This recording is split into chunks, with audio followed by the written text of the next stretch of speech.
Hey guys, welcome back to the channel. This is a story about what if Naruto pretends to be weak fairy tale.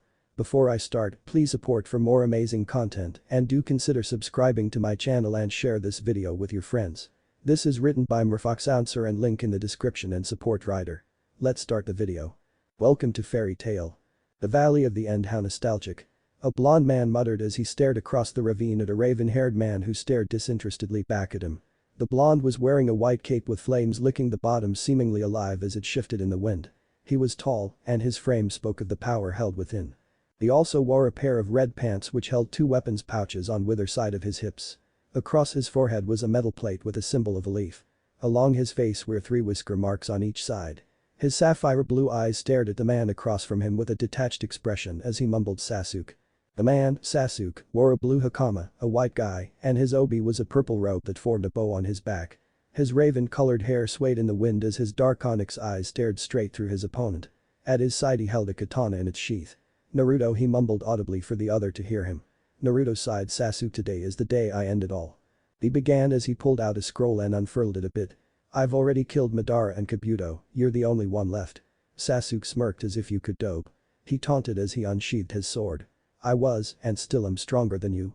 You lose like always and then you can go join Sakura in the afterlife. Naruto scowled, remembering the day Sasuke had killed Sakura. I'll never forgive you for that. He muttered angrily. He suddenly tossed the scroll into the air and shifted his hands into a sign. Naruto remained silent as numerous tri-tipped kunai knives rained down, littering the area around him, Sasuke, and the area in between them. I'm sure you recognize these. He muttered darkly as he prepared himself. Sasuke's eyes widened as he jumped away. You didn't. He roared as Naruto vanished in a flash of yellow. I did. He muttered as he kicked Sasuke towards the ground, following after him faster than Sasuke could see, even with his Sharingan. However, Sasuke was not considered a prodigy for nothing as he righted himself in midair and swiped at Naruto's fading image.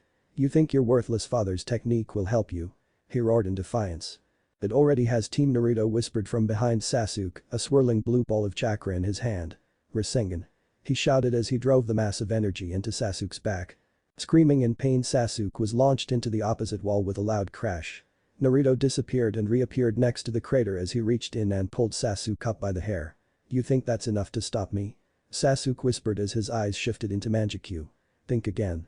Amateur as he never got to finish as Naruto drove another Rasengan into his stomach, propelling him into the wall again. Slowly he came loose and fell onto the floor. Naruto scowled down at him. You really think I'd let you use the black flames? He paused as he remembered his fallen comrades. Choji and Kiba both fell to you through that technique. You won't kill anyone else with that technique ever again.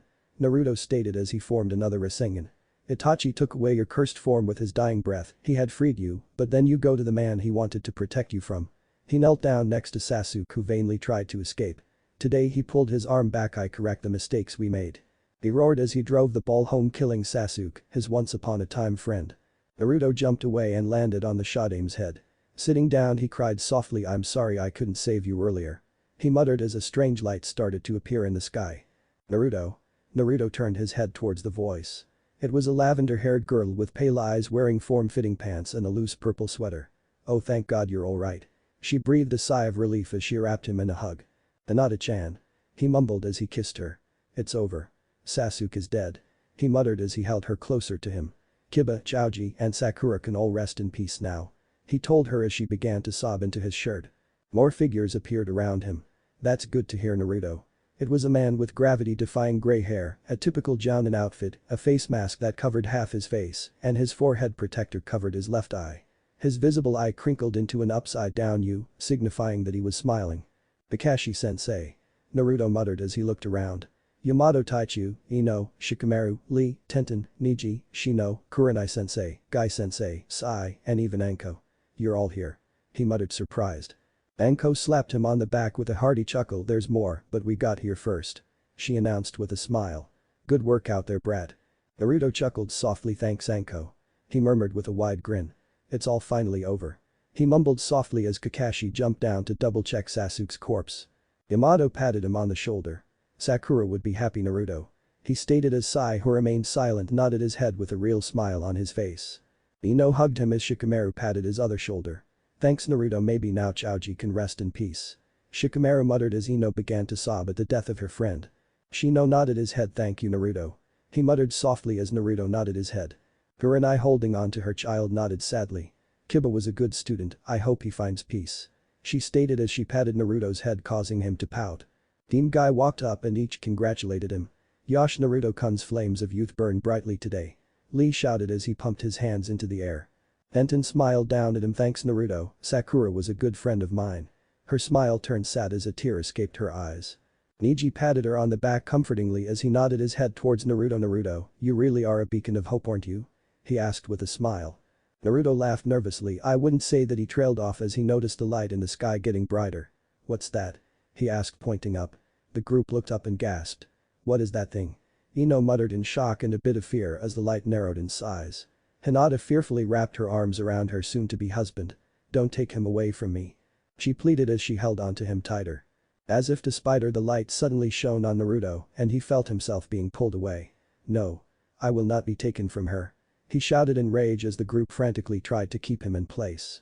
Hinata began to cry as she latched onto Naruto. No, don't take him away. Please, she trailed off as tears started pouring down her face. Don't take the father of my unborn child away. She cried as Naruto whipped his head towards her. What Hinata? He gulped swallowing the lump in his throat. My child? He asked slowly as he tried to resist the pull. Hinata nodded her head as she wrapped her arms around his neck. Yes, during that one night of passion I became pregnant with your child Naruto-kun. She replied as she tightened her grip. Although shocked by the revelation, the others did not relent in trying to keep Naruto where he was. Damn it, that just gives him an even bigger reason not to be taken away. Anko shouted as she tried to tie Naruto down in hopes that the light would go away. You can't take a kid's dad away just like that. She shouted. Ai and Kakashi each grabbed a leg as they pulled down. Naruto finally has someone to love. Do not take him away from her. Kakashi roared as he and Guy tried to stop Naruto from ascending. Shino tried to have his bugs interfere with the light, but they couldn't touch it. It's not chakra. He called out the Kakachu can't eat it. Shikamaru scrambled to form a Kage main no jutsu and connected it to Naruto. However, he started to rise with it. Gah. What the hell is going on? He shouted as he lost his concentration and fell on his ass. Yamato and Sai both created restricting bindings and wrapped him around Naruto as he continued to rise ever so slowly. Damn it, what's going on? Yamato shouted as he heard the other shinobi coming up the hill. Seeing the spectacle, many of the shinobi who knew Naruto rushed forward to provide aid as they tried to keep him where he was. Naruto, what the hell is going on? Tsunade shouted as she bear hugged Naruto and Hinata keeping them in place. I don't know, this light just appeared out of nowhere and began sucking me up. He shouted as he gripped onto the wood that surrounded him. Suddenly the light got brighter as it knocked every save Hinata away. Hinata clung onto him tightly, sobbing the entire time. Don't leave me. She pleaded. Naruto saw the futility of resisting and cupped her cheeks. Hinata, I will survive, I promise you. I'll try to find my way back to you. He cried a bit as tears started forming. Don't cry. He said as he wiped her tears away. Raise our child properly if it's a boy, Arashi if it's a girl. Kage and Hinata realized what he was saying and clung onto him tighter. Please no, she begged as she sought his lips for possibly the last time. I love you so much, Naruto-kun. Naruto kissed her before he spoke. I love you to please be strong for me. As he spoke, his body began to fade as everyone from the alliance watched in horror. Naruto leaned in for one last kiss as his body began to fade even more. Hina, before he could finish her name or plant one last kiss, Uzumaki Naruto was gone. The golden dust where he once was floated through Hinata's grasp and rose into the air. Hinata shed tears by the bucket loads as she cried to the heavens for the love of her life and the father of her child. The alliance could only watch in sympathy as the girl's close friends consoled her, as many of them all watched a light who stole their hero away vanished into thin air. Earthland outside Magnolia town. Mistgun glanced up when he sensed a large buildup of magical energy. Another one. He muttered as he began his preparations. Once finished, he thrusted his staff up and dispersed the forming anima as a figure fell out of it heading straight towards him. That's not good. He muttered in worry as he jumped to the left as the figure descended crashing into the spot he had just occupied. Where am I? A male voice asked as the dust began to settle. Naruto glanced around his landing spot and immediately saw the oddly dressed man staring at him with what he assumed was surprise. Do you know where I am? He asked. Mistgun quickly snapped out of his thoughts. You're in the kingdom of Fiori near the city of Magnolia. He stated only to blink when Naruto scratched his head in confusion. Fiori? He paused, rolling the name around his tongue a bit. Is that near Hino Kuni? He asked, trying to figure out if he could get home. Mistgun blinked. No, he stated, quite sure none of the surrounding countries were called as such. Is that where you're from? He asked. Naruto nodded his head as he slowly got to his feet. Yeah, I had just finished off the trader when this weird light sucked me up, ripped me away from my fiancée. He added bitterly. Mistgun sighed. That stranger was called an anima. I'm afraid that it's my father's fault. The anima is a spell used to suck up beings with magical energy in them to be used as a power source for our kingdom. He paused, gauging the stranger's reaction. However, I who don't condone such actions have taken steps to make sure the smaller ones fail. Naruto quietly processed what he had been told. It sounds like I'm not even in the same world anymore. He muttered, is there somewhere I can go to try and find a way back home? Mistgun shook his head. I'm afraid that the residents of this world, myself included, only have a partial understanding of the anima. However, your best bet would be with a mage guild. Mistgun showed him his tattoo. This shows I'm part of the guild. Fairy tale. Naruto nodded his head. Am I correct to assume that these guilds take on requests from others who need a powerful aid? He asked with a tilt of his head. Mistgun nodded his head, pleasantly surprised that Naruto was able to figure it out on his own. Correct, does the world you come from have something similar? He asked politely. Naruto nodded, sort of. We're shinobi, we take on jobs for money, however I'm going to take a wild guess and assume guilds don't take on assassinations. He stated, to which the man in front of him nodded. No, we do not, those are considered illegal and will result in a guild being branded a dark guild. He explained. Mistgun glanced curiously at the blonde standing in front of him. Is it different in your own world? He asked cautiously. Naruto shrugged his shoulders. We're soldiers, we do as we're told. He stated, you want the enemy leader dead? We'll give you a corpse. You want to take an enemy base? We'll decorate it in your favorite color upon your arrival. He joked, though Mistgun really couldn't tell that well. Mistgun glanced at the sky and sighed, I myself am on a job right now, so I should be going. He fished around in his cloak here, give this to Master Makarov. It's a letter of recommendation to enter the guild. Generally you don't need it, but just in case. It was a card with the same design as Mistgun's tattoo. Naruto smiled and accepted the card. Thanks, which way? He asked, clueless as to where the guild actually was. Mistgun pointed straight ahead. Just go that way, the guild is fairly hard to miss. Naruto glanced in the direction before nodding. Right, I'll see you later then. He stated as he started walking. Suddenly he stopped. Oh yeah, I never asked your name. He turned, but the other was already gone. TCH must have been that magic he kept on mentioning. Shrugging his shoulders, he kept walking. Glancing around after walking for a minute, Naruto bit his thumb and began to perform a set of seals Kuchius no Jutsu. He muttered as he pressed his hand against the ground. Naranai, you're alright. Gamakichi shouted in surprise as he stared at the blonde nin. We all thought something terrible happened to you. Naruto nodded his head. Well, I'm unhurt if that was what you were worried about, but I don't think I'm anywhere in the elemental countries. The man who happened to stop the thing that sucked me up explained that it was some sort of interdimensional spell that his father uses in order to capture magic for their own gain. Gamakichi scratched his head. What? I know, I was thinking the same thing at first. Either way, I want you to deliver a message to everyone that I'm fine, but I might not be able to return for a while, or at all for that matter. He paused as the image of Hinata's tears filled his mind. I'll summon you again when I have more information. Oh yeah, when I summon you next time, could you bring me an update about how everyone is doing? Amakichi saluted as he spoke. No problem, it'll take some doing without an active summoner in the village, but we'll manage.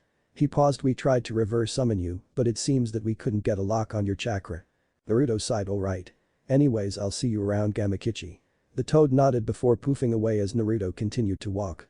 Walking through the town turned out to be quite eventful, as many of the people stopped what they were doing to stare at him as he looked around in a small amount of awe. Pretty big city. He mused as he kept walking. Must be some sort of festival coming up. He mused as he noted various decorations being put up around the town. Sighing, he tapped someone on the shoulder.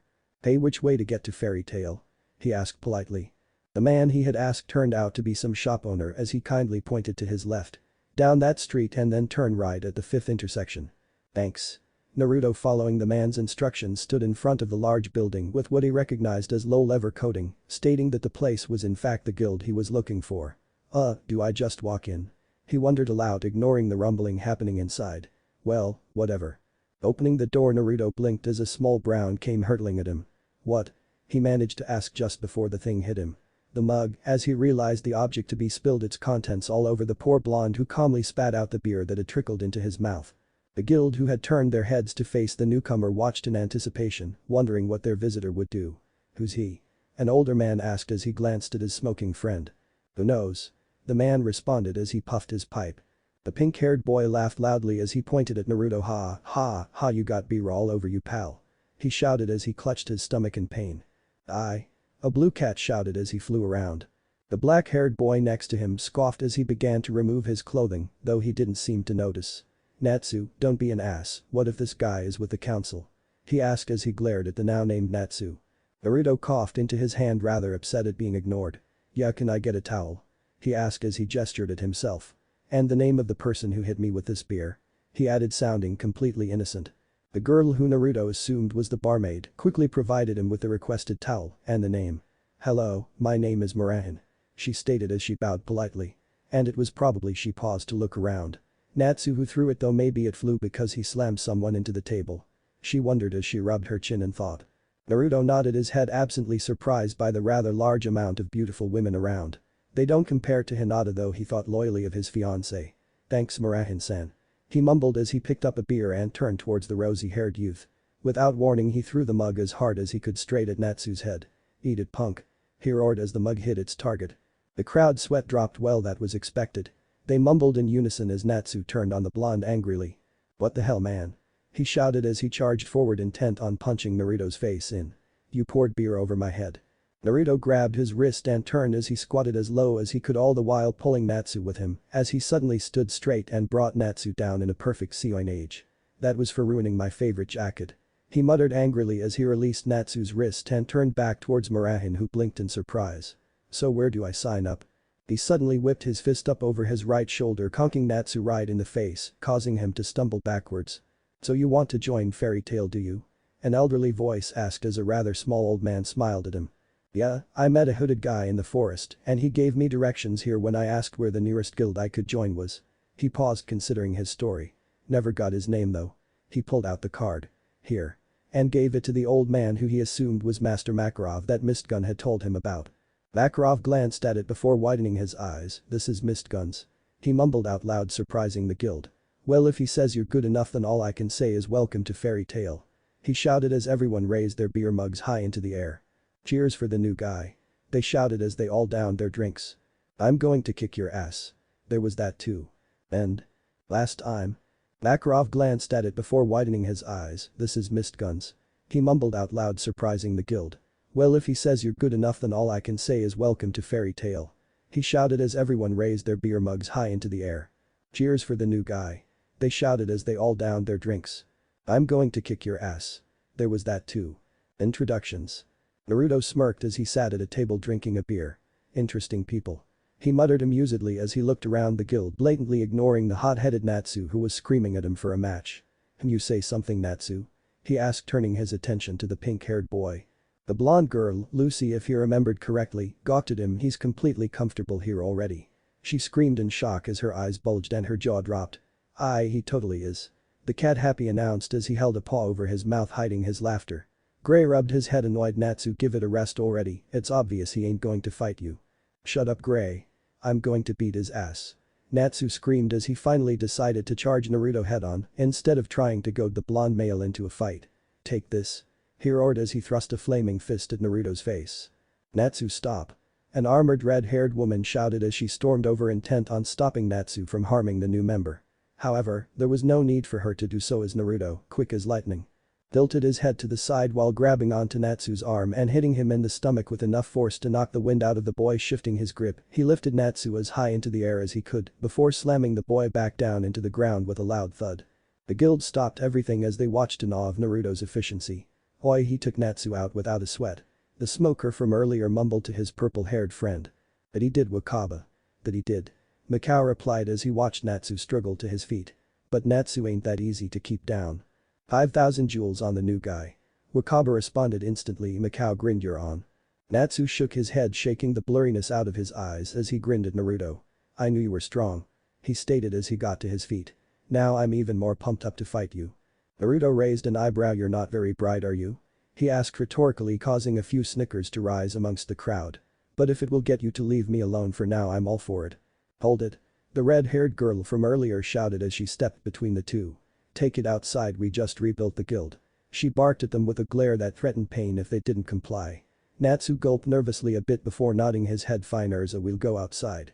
He mumbled as he headed towards the back door leading to an isolated area of the city. Naruto grinned from ear to ear. Well now at least I know who wears the pants in this guild.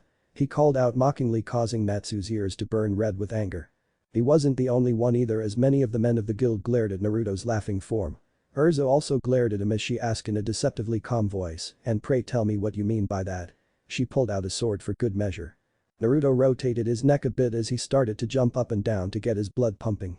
"Just noting who is the superior guild member," he stated nonchalantly, causing everyone else to glare. "You bastard." Natsu screamed out as he charged forward. "Karyu no Tekken." Before he could even get close, Naruto had lashed out with a ferocious kick that knocked Natsu away and landing roughly a couple meters away. "Bastard." Natsu muttered as he glared at Naruto. Naruto merely stared impassively at him. "Are we done yet?" he asked, bored of the whole thing. "Cause I still need to find somewhere to live right now." "Ice make. Lance." A voice shouted as Naruto's instincts roared at him to dodge, and dodge he did as a lance of ice impacted the spot he had just been standing. "You're pretty good. But how do you stack up against my ice make magic?" the semi-naked teen shouted as he began barraging Naruto with ice lances. Naruto merely dodged them all with minimal effort. "You seem smarter than Natsu, but your attacks are predictable." The blonde intoned as he appeared in front of the young ice mage. "You're 100 years early to think about fighting me." He roared as he landed a harsh blow to Gray's stomach, knocking the boy away coughing violently. "Gray-sama." A purple-haired girl called out in worry as she angrily turned on the blonde. "Juvia will not forgive you for harming Gray-sama," she shouted as she turned into water. "Water lock." Naruto groaned. How did it turn out this way? He bemoaned as he simply dodged around Juvia's attacks, which were far too slow to actually hit him. Urza watched it all with a keen eye as she folded her arms in conversation with Lucy. "He's very strong," she stated, causing Lucy to gape at her. "Even Urza thinks so." She cried out loud. "Just how strong is this new guy?" She screamed some more as Happy flew around the area. Urza glanced at her. "Lucy, you've noticed it too, right?" she asked. Lucy visibly calmed down as she turned back to the fight. "What do you mean, Urza?" she asked, confused about what the red-haired woman was trying to point out. "Am I missing something?" Urza pointed at Naruto's form as he easily hopped around all of the attacks Juvia and now Natsu as well launched at him. "What kind of magic is he using?" she asked questioningly. Lucy squinted, trying to see what Urza was evidently seeing. "I don't see anything," she finally admitted after a moment of trying to see Naruto's magic. "Do you know his magic?" Urza shook her head. "That's just it," she stated seriously. "He isn't using any." Everyone who heard her widened their eyes.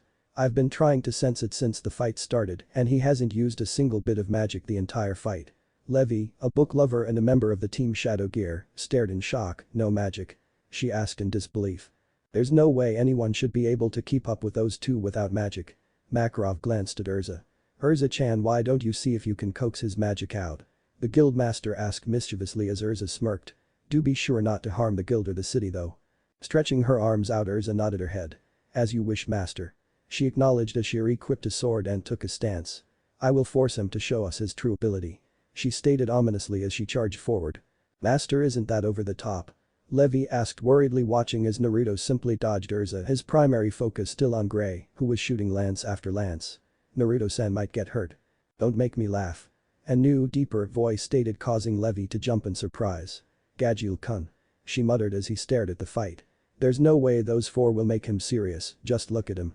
They did so, still no magic, and he adapted to Titania easily." Naruto laughed as he simply jumped around all of their attacks. "What's wrong, getting tired already?" he called out, seeing Natsu, Gray and Juvia starting to take larger breaths. "You guys may be powerhouses, but you lack control," he admonished as he continued to duck and weave around Urza, much to said girl's ire. She suddenly re-equipped another sword and swung it at Naruto's side, seeing that he had no time to block. She smirked as they would finally see his magic. Clang. Stunned, Urza barely brought up her defenses in time to block the powerful kick that sent her skidding backwards. "Requip?" she asked herself in surprise as she stared at the blonde man before her, who was twirling a rather odd knife on his right index finger. "You use requip magic?" she asked as she stood up straight. Naruto raised an eyebrow. "Requip?" he asked as he tilted his head. "What's that?" Everyone face faulted as they all roared at him. "You don't even know your own magic?" Naruto dug some earwax out of his ear in response.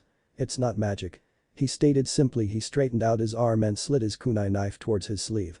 To everyone's amazement, his knife began sliding into his sleeve on its own. "I just pulled out my knife," he explained as he flicked his wrist and his knife reappeared. "See?" Shaking herself out of her reverie, Urza scowled. "So we have yet to see your magic," she concluded as she took her stance. "That simply means this fight continues." Lucy trembled in fear. Urza's scary. She screamed as she hid behind a counter near Marahin. How can that guy be unaffected? She screamed in shock as she watched Naruto roll his neck around as he pulled out another knife. Marahin shrugged. Maybe he's used to stuff like this, she suggested as she rubbed her hands together. I hope Urza-chan doesn't break anything. Urza was getting more and more frustrated by her lack of ability to force Naruto to use his abilities. Show your magic already, she roared as she re-equipped different armor. Circle sword, she shouted as a literal circle of swords formed around her and began to rotate, creating a saw-like effect. Naruto simply jumped over it with a sweat drop. How did a fistfight develop a placement test? He asked, slightly confused. Fine, you want to see my magic, do you? He asked as he stopped jumping around and stood his ground. I'll show you a fraction of it. He began to concentrate as he brought his hand to his mouth. Natsu scoffed. What, is he going to blow something at her? He put his arms behind his head like that'll do anything to Urza. Naruto stared at Urza. This is a very simple technique of mine and most likely my least deadly offensive one. Everyone suddenly became much more wary of what the blonde may do. Futon. Tatapa. Taking a deep breath, he blew as if blowing away a feather off of his hand. Therefore the shock the members of Fairy Tail displayed when Urza was blown back by gale force winds was understandable. Juvia blinked a few times before fixing her hair and straightening out her clothing. Juvia is surprised by Naruto-sen's power, she stated easily, causing everyone else to nod their heads dumbly. Bray, eyes wide with disbelief, voiced his own opinion. That was insane, no one should be able to do that just by blowing. He turned towards Naruto, who was dusting his hands off. Just who are you? He asked as the others just stared, for too shocked too much of anything else. Urza, a bit shaken up but otherwise unharmed, stepped forward. An explanation and a proper introduction is in order, I believe, she stated as a fact more than an opinion. Makarov agreed. That's some pretty powerful magic you got there, Naruto. You a dragon slayer or something? He asked, catching everyone else's attention. Naruto tilted his head to the side. I've been called many things, but Dragon Slayer wasn't one of them, he replied jokingly. There were a few chuckles from the crowd. Really now, Naruto began again as he pondered a bit. Well, depending on who you ask, you'd get different titles for me. And depending on when you asked, you'd also get different answers, he explained, confusing the guild. Multiple titles? At your age? Unbelievable, Makarov stated as he narrowed his eyes. Do tell us what they were, he said, though Naruto could tell it wasn't a request. Sighing heavily as he prepared himself, Naruto lifted a hand indicating the first name. When I was growing up I was called many unsavory things. Demon, hellspawn, monster, murderer, killer, brat, loser, the most common ones. He shrugged as he ignored the wide nervous eyes that now stared at him. That was the past, though now there are two things people primarily call me by. God Slayer Namikaze and K's no Senin. Once finished listing, he spread his arms wide and bowed. A pleasure to meet you all. Natsu narrowed his eyes. Those were some pretty nasty things people called you. Why did they do it? He asked as he glared at the blonde. Naruto stared at him. That's none of your business now, is it? He asked jovially as he started walking towards the guild. Can we go inside? I want a drink, he asked with a smile that just seemed odd to the guild. Master Urza began, only to stop when he raised his hand. Don't judge him, Urza, he's been through a lot, I can tell. He started walking in as well. When he feels like it, he'll tell us more. Reluctantly the guild followed their master into the building where Naruto was already happily serving up beer. Ah, there you guys are, he declared happily as he started passing out beers. Was beginning to think you guys all fell asleep outside or something. The cow forced a grin, something like that, he stated, causing a few hesitant chuckles. Around the guild as everything more or less went back to normal. Hey Naruto, come here and have a drink with me, a brown-haired girl called out as she held up a barrel of ale. Sweat dropping, Naruto jogged over with his own mug of beer. Kana, right? He asked. He smiled when she nodded her head. What's up? He asked, knowing she didn't call him over just for a drink, though the drink probably played a big part of it. I wanted to know if you wanted your fortune told, she explained as she pulled out her cards. I'm pretty accurate, she boasted as she shuffled her deck. Naruto closed his eyes. Alright, he finally agreed. I'll bite. Go ahead and read me my fortune. Kana nodded her head as she began to shuffle her cards some more. Alright, it'll only take a minute, she explained as she started laying out cards. Flipping 3 of them over, Kana frowned. She mused aloud, catching the guild's attention. The caged heart, the shield and the reaper, she muttered to herself as she glanced at Naruto. The first one means that your true love is being kept away from you or vice versa, and that it is out of your reach. Naruto seemed to deflate a little as she continued. The shield represents who you are, you're a shield protecting those behind you, she explained before pointing at the last one, which depicted a skeleton in black robes wielding a mighty scythe. This one is always a tricky one to read. There are 3 possibilities for this one. She paused, seeing Naruto frown as he looked at the card. The first one is of course that you will die, the second is that you will bring death about, and the third one is that you'll be surrounded by death." Naruto's frown deepened as he stared at the cards. "Really now?" he asked before he started to grin. "I'm afraid it would be the second one, I am a soldier after all," he pointed out before he took a seat and started to drink his beer. "Besides, after everything is said and done, I still killed people for a living." Naruto seemed to become distant as he stared at the wall of the guild as he silently drank his beer, making the others uncomfortable. Makarov, seeing the atmosphere, walked up to Naruto. "Naruto, my boy, do you want to talk about it?" he asked, placing a hand on Naruto's back, being unable to reach his shoulder. Naruto glanced thankfully at Makarov. "No, I'm okay," he denied as he stood up. "I think I'm going to go look for a place to live," he stated as he walked towards the guild's door. "Nice meeting all of you." With that said, he walked out of the guild, leaving behind a group of worried fairies. Urza turned back towards Makarov. "Master, he worries me," she stated as she clutched her hands tightly. "He isn't stable," she explained. Natsu disagreed. "Nah, I think he's just trying to get over his past," he muttered, resting his hands behind his head in boredom. "Besides, Mistgun may be a jerk for putting us all to sleep whenever he shows up, but he never sent someone dangerous to us." Gray nodded his head. For once Natsu's right. He ignored Natsu's indignant shout. "We should have a little faith in Mistgun's judgment." "Gray, your clothes," Kana pointed out, ruining the mood. "You don't sound as cool when you're half naked," she pointed out as Gray searched desperately for his clothing. "Anyways, I agree with these two. Naruto doesn't seem like such a bad guy, maybe a little arrogant and cold, but he's not dangerous to us." She seemed to pause. "Though I wonder what type of magic he uses. He mentioned that giant whirlwind of his was his least deadly attack. Does that make him a wind mage?" Natsu suddenly looked excited. "I don't know, but that was way more awesome than I thought it'd be," he shouted as he pumped his fists into the air. All he did was blow at Urza, and suddenly this huge wind comes out of nowhere. It was clear to everyone present that Natsu was beginning to respect Naruto's power. Urza nodded her head. "It was most impressive and it caught me on my heels," she admitted with a small smile. "He is definitely S-class." "Seriously?" Gray asked, nearly catatonic in shock. "Just with it you can tell," he asked, his disbelief clearly written on his face. "Why does he get to be S-class?" Natsu shouted angrily. Urza bopped him on the head, sending him straight through the floor. "Think about it, it wasn't until we told him that we were trying to see his magic that he showed it to us," she announced, causing the guild to stop and think. "He was holding Gray, Juvia, Natsu, and myself off without the use of magic. This more than qualifies him as S-class." Natsu grumbled a bit but conceded that Urza had a point. Gagiel, who had remained silent for most of the discussion, snorted. "Quit your whining, he had you beat and you know it, Salamander." "What was that?" Natsu roared as he started butting heads with the Iron Dragon Slayer, who responded with an equally fiery attitude. Lucy, seeing where this was going, decided to get out and talk to Naruto to see if she could learn more about the mysterious blonde. "See you later, Urza," she called out as she headed towards the door. Urza idly waved back as she watched the two slayers argue. Lucy almost immediately spotted Naruto, who was busy looking over some rental places. "Hey Naruto, how's the house search going?" she asked as she jogged up to him. She paused when she noted that he was squinting at the pamphlet. "Naruto." Naruto glanced at her in surprise before he smiled. "Hey Lucy, what's up?" he asked as he set the pamphlet back in its place. "I thought you'd still be in the guild." Lucy smiled. "Nah, Gagiel and Natsu are getting into another argument. I'd rather not be around." She looked over the house he was looking at. "How's the house search going?" she asked again. Naruto frowned as he looked over the house again. "I can't afford any of these houses, I'm broke," he mumbled as he turned all of his visible pockets inside out, revealing nothing but pocket lint. "Besides, I left all my money at home and I can't go back until I figure out how to do so." Why can't you go back?" Lucy asked, not really understanding. "That is a story for another time," Naruto stated with a grin. "Anyways, looks like I'm crashing at the guild hall until I can afford a place of my own." Lucy nodded her head, feeling sorry for her fellow blonde. "Hey Naruto, why do they call you God Slayer?" she asked, referring to his list of titles from earlier. Naruto thought about the question. "Maybe I'll tell you some other time," he replied, causing her to trip up and fall flat on her face. "What kind of answer is that?" she roared at him, causing him to chuckle. "An honest one," he chirped happily, causing her to sigh as she rubbed her forehead. "There are a lot of things I don't like to talk about, Lucy," he stated seriously. "That's one of them." Lucy glanced at Naruto in surprise.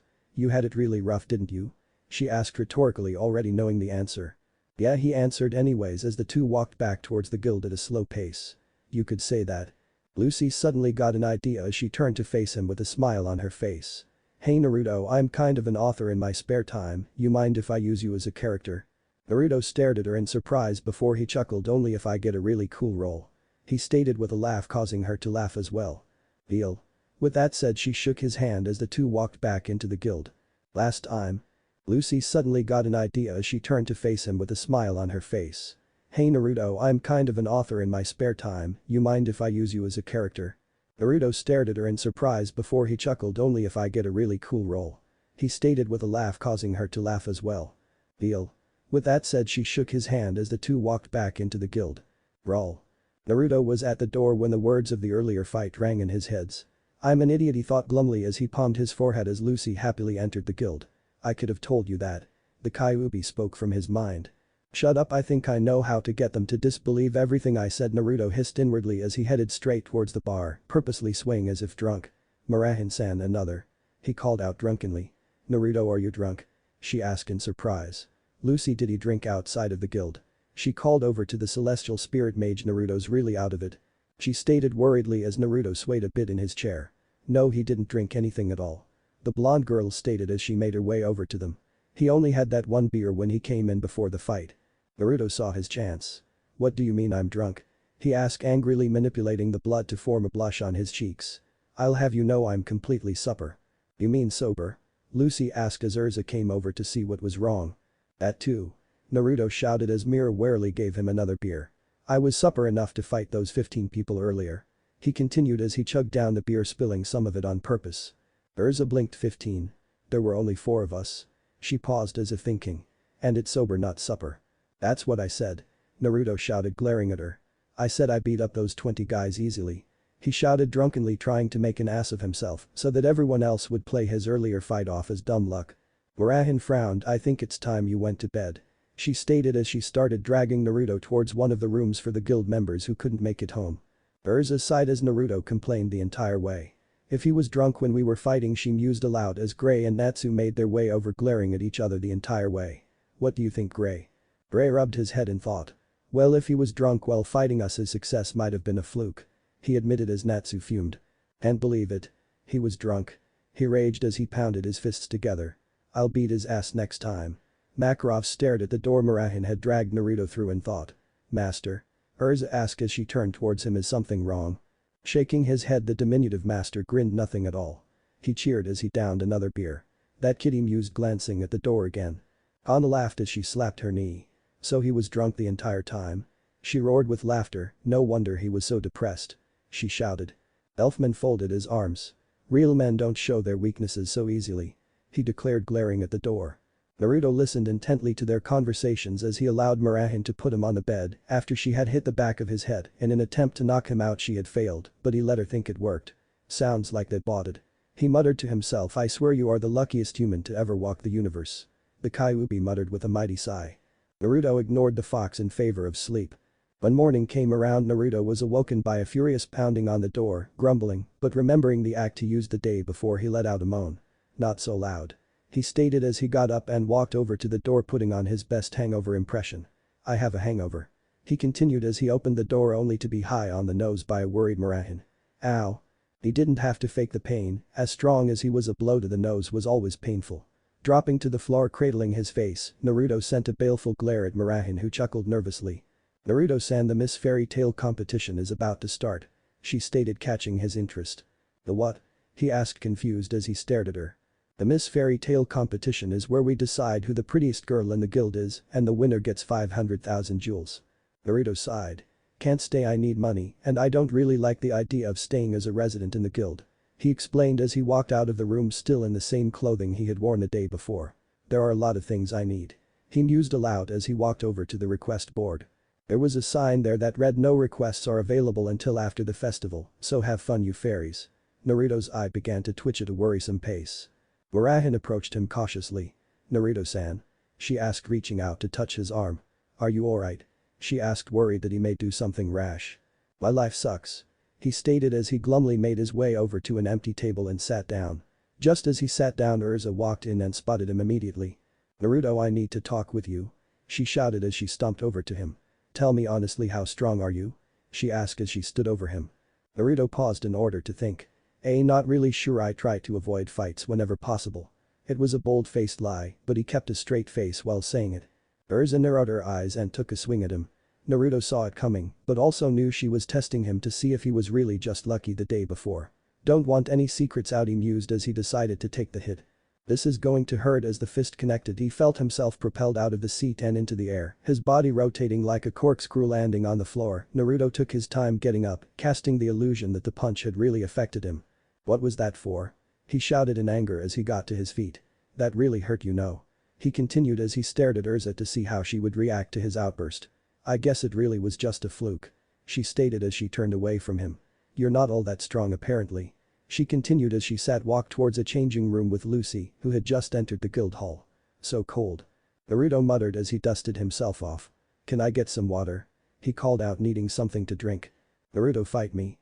Natsu shouted as he rushed the blonde teenager.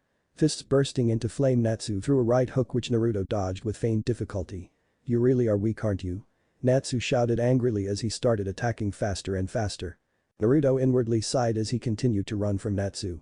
I could beat him asleep with my arms tied behind my back, he mused, deciding to let the pink-haired boy connect. Like Urza before him, Natsu's punch sent Naruto spiraling into the air to land in a heap on a nearby table. Ha! Naruto ain't tough. Natsu shouted as he pumped his fists into the air like he accomplished something. Naruto, feigning injury, slowly sat up and idly picked whatever was in his hair. I hope this isn't a recurring idea with you people, he stated, wiping some food off his face. I don't have any money, no place to stay, no extra clothing and no equipment. I hope you feel happy for punching me once, he stated, coldly deflating Natsu just a little. Getting up, he made his way back to where he had been sitting and sat down again. Bray looked over with narrowed eyes. There's no way he's as weak as he's acting, he declared quietly as Natsu made his way over to him. Natsu, do you really think Naruto's weak? He asked. Natsu looked over at the brooding blonde before shaking his head. Nah, he got up after that hit. What do you think, Happy? He asked a cat who was flying around his head. He's weak, the blue cat declared, raising his paw. He didn't even try to fight back. Bray shrugged, I guess, he stated as the lights dimmed down, signifying the beginning of the competition. Oh, Max is the announcer, he mused, seeing the sand user up on stage, microphone in hand. Naruto raised an eyebrow at the rather odd man announcing the contest. May I introduce our first contestant, Kana Alberona? There was a loud cheer from the crowd as Kana walked on stage holding a pose. Suddenly she extended her right arm and her cards started to fly as they covered her completely. Oh, it's a swimsuit, Max declared as the cards fell away, revealing Kana in a two-piece bathing suit as she smiled sultrily at the audience. She is rather pretty, Naruto admitted under his breath. I thought she'd be sagging with all the drinking she does. A card suddenly embedded itself in his forehead. Ow! He screamed as blood gushed forth from the wound. Boy, newbie, I don't think she should say those things aloud, Max called out with a grin as Kana walked away. Our second contestant, the new S-class mage Juvia. Juvia smiled as she walked forward. Suddenly there was a surging wave from Juvia's body, and when the water disappeared she was left in a swimsuit as well. Gray-sama, are you watching? She called out as she struck a pose. Naruto couldn't help it. I guess she's wet for Gray, then, eh? He asked with a smirk. About 2 gallons worth of ice-cold water suddenly drenched him as Juvia glared at him. Do not direct such perverse jokes at Juvia, she shouted indignantly as she walked away. Newbie, what did I just say? Max asked as he scratched his head. And now here is our third contestant. Her beauty can make all the men on earth drunk, Murahin. There was a roar of approval from the crowd as Naruto glanced up at her in curiosity. Murahin waved at the audience. I'm very good at using transformation magic, so I will perform face transformation. Happy. She transformed her face to look like Happy, causing the entire audience to scream WHAT. As she continued to transform her face into Gagiels, causing said dragon slayer to pit out his drink in shock. Naruto chuckled nervously. She's kind of out there, isn't she? He asked quietly, only to be punched in the head by Elfman, who was apparently Murahin's sibling. Ow. Max ignored what was fast becoming routine as the next contestant walked out. And here is our fourth contestant. The strongest woman in Fairy Tail, Urza Scarlet. Amidst the cheers of her fans, Urza smirked. I'll let you see the X-quip that I preserve. Her armor disappeared as her new outfit formed on her body. When everything was said and done, she was in a black skirt and a white blouse with a black ribbon in her hair. Cute, Naruto muttered softly, and totally unsuited for her personality, he added as an afterthought. He suddenly ducked as a sword embedded itself into the spot he had just been in. You really need to stop that, Max announced as he stared at Naruto, who shrugged his shoulders. Our fifth contestant, cute and knowledgeable Levi McGarden. A purple-haired girl wearing a blue hairband appeared on stage as the words snow, butterfly, metal and flower appeared behind her, displaying the very things they stated. That's pretty cool. Naruto stated only for the word rock to form multiple times above his head and fall burying him underneath the rocky words. I didn't even say anything offensive. He shouted as others helped to dig him out. You were going to. Levi shouted back as she stuck her tongue out at him as she hurried backstage. No, I wasn't, Naruto mumbled irritably, noticing the huge hole his outfit now had thanks to the consistent abuse. Great, there goes my shirt until I get some money. He muttered as he stripped off the tatters that was once his shirt. I love the henge, he thought as he used it to cover up all of his scars. 6th contestant, sexy cowgirl, Biska Mulen. A series of targets appeared around her and one with a civilian cutout, all of which were promptly shot by Viska's fast work and gunplay. Suddenly she aimed at Naruto and he dove out of the way just as a bullet hit the table he had been sitting at. I didn't even do anything. He cried out as Viska pushed her hat up with the barrel of her gun. Max just laughed it off as Viska made her way off stage. 7th contestant. Super Rookie, give it up for Max, began as he gestured to the curtain. Lucy H. Don't say my last name.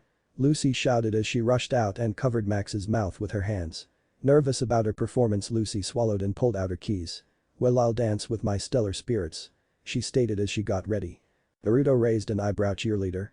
He wondered aloud, causing Lucy's face to redden in embarrassment. Suddenly the crowd gasped as another woman made her way on stage. Number 8. She stated calmly. Lucy turned towards her. Wait, I haven't even started yet, she complained. The other ignored her as she made her way forward. If you talk of fairies, you talk of me. If you talk of beauty, then it's me. She stepped forward more, causing Naruto to snort in dismissal. It's all me, she declared, stepping to the front of the stage.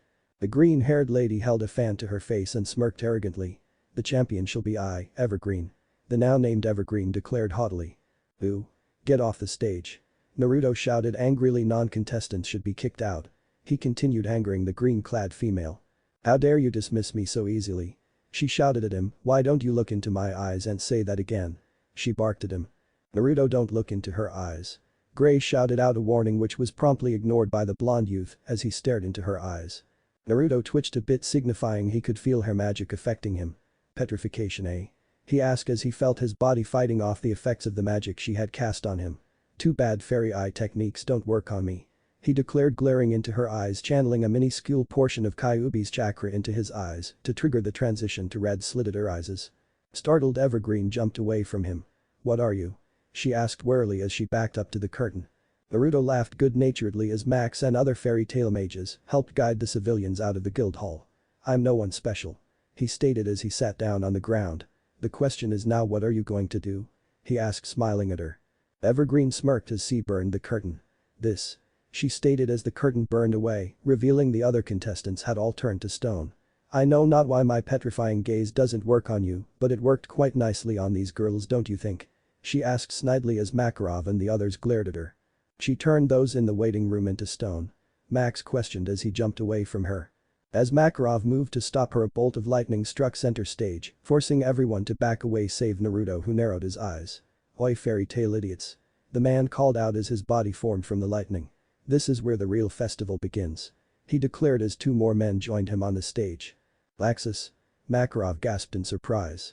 Pride and Bixlo too, Gray muttered as he narrowed his eyes, getting ready for a fight. The Rijinshu are back.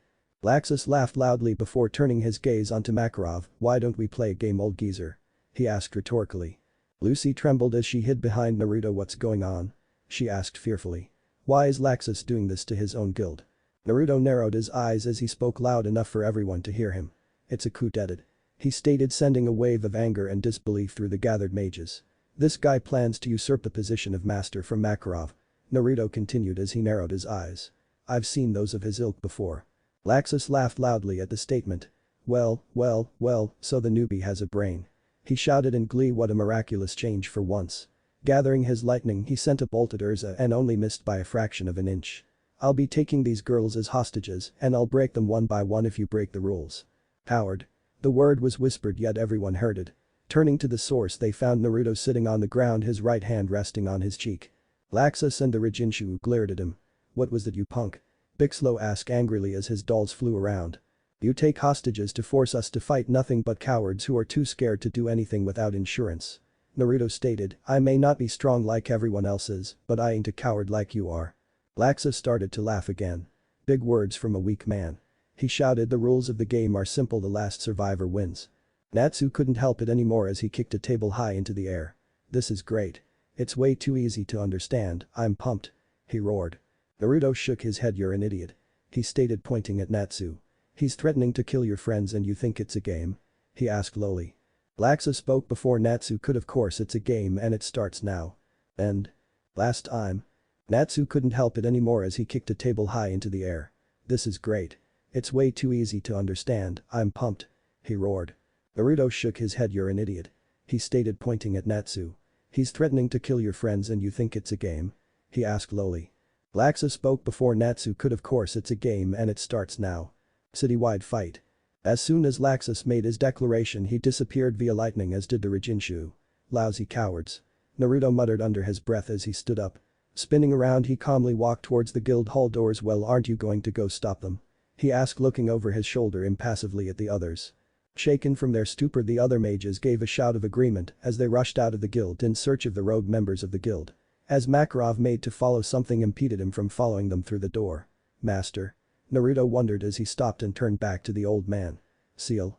He wondered as he grasped Makarov's wrists and tried to pull him through. Makarov glanced up and widened his eyes. Runes. He whispered harshly. To think that Fried was this strong. Naruto tilted his head in confusion. Let's see, those over the age of 80 and stone statues are unable to leave. He read aloud as Gray and Natsu listened in. Damn that Laxus, he's scared of the master and made it so he can't participate. Natsu shouted in anger. Cheater, you can't be the strongest without beating the master. Natsu declared, causing the other three to palm their faces. Don't worry master, I'll beat Laxus up for you. He shouted before running forward only to face plant right into the barrier. Natsu, you're over 80. Makarov screamed in shock. How can this be? He muttered to himself at a much lower volume. Naruto tilted his head to the side again. Natsu must have grown up in a subspace pocket with a mythical creature of sorts. He proposed his own idea. Time flows are different in pocket dimensions. I should know. I accidentally trapped myself in an alternate dimension when learning Horatian. Luckily I got out and only a day had passed by, he thought to himself, looking to the side. Ray shrugged his shoulders. Maybe Natsu was raised by a dragon after all. He admitted as he turned around. I'm going ahead. He called out as he started to run forward. Naruto bowed to Natsu and Makarov. Well then master, I'm off. He declared, turning on his heel and started to walk away. Naruto? Makarov called out, catching the blonde male's attention. Don't hold back. He ordered, catching Naruto off guard before he smiled and nodded his head. Walking away, Naruto started to whistle as Makarov sank into a seated position. If it's him we might win. Natsu glanced down at his leader. Hey master, is it okay? Sending out a weakling like him? He asked, honestly confused. He wasn't much to deal with. Makarov sighed, turning towards the rosy-haired youth. Naruto was faking weakness. He informed Natsu. I'm sure he has his reasons, but he was only pretending to be weak. Natsu gaped at the old man. What the hell? He screamed, turning back towards where Naruto disappeared to. That bastard, he let me punch him. Naruto glanced around lazily, looking for any signs of the four people who had ruined the festival mood. No one around. He muttered to himself as he placed his hands on the back of his head. He muttered, seeing the cowboy, Alzak, and the two weirdos Jet and Droy. Hey, any luck you guys? He called out, walking up to them. Suddenly purple lettering surrounded them as Alzak looked up in shock. Only the last one standing can leave. He whispered. Naruto perked his ears, having heard Alzak, who pointed one gun at Droy and the other at Jet. Sorry, but this is for Biska. He pulled the trigger. The two went down instantly, unconscious from the sneak attack. Now for Naruto, he was cut off as he fell to the ground, unconscious. Naruto made a sound of annoyance as he saw the runes die down. What a twisted game. He muttered, making friends fight friends. He glanced down at the three who had been standing near him just seconds before. Sorry, but your magic won't touch me. He whispered before he walked off. Makarov glanced up as the runes began to shift. Fairy Brawl, Jet vs Droy vs Alzak vs Naruto, winner Naruto. Remaining participants 46. He whispered in horror as names started appearing and the numbers started to dwindle. No, can't you see what they're doing? He cried out. Natsu screamed in frustration. Damn it. That looks so fun, how come I can't join? He screamed angrily, let me out, Laxus. Naruto glanced around, surprised that no one was around. What's going on? He wondered, looking around the area. Suddenly he was attacked as something struck the ground next to him. Visitor. Naruto shouted, another rune trap. He wondered, looking around. Participants pay not leave until only one is standing. The rune read, causing Naruto to sigh in annoyance. Suddenly vanishing visitor nearly jumped in surprise, only to start foaming at the mouth as Naruto reappeared behind him, hand raised in a chopping motion. Sorry. Visitor vs Naruto, winner Naruto. Natsu shouted in shock. He is strong. He whined as he sank to the ground. Naruto sighed as he walked around the town aimlessly. Let's see where can I find the little cowards? He wondered aloud. How dare you call us, the Rijinshu, cowards? A voice called down at him. It was Evergreen, still in her bright green fairy costume. Fairy bomb. Gremlin. She shouted as she released countless particles of dust that surrounded Naruto before exploding. Ha.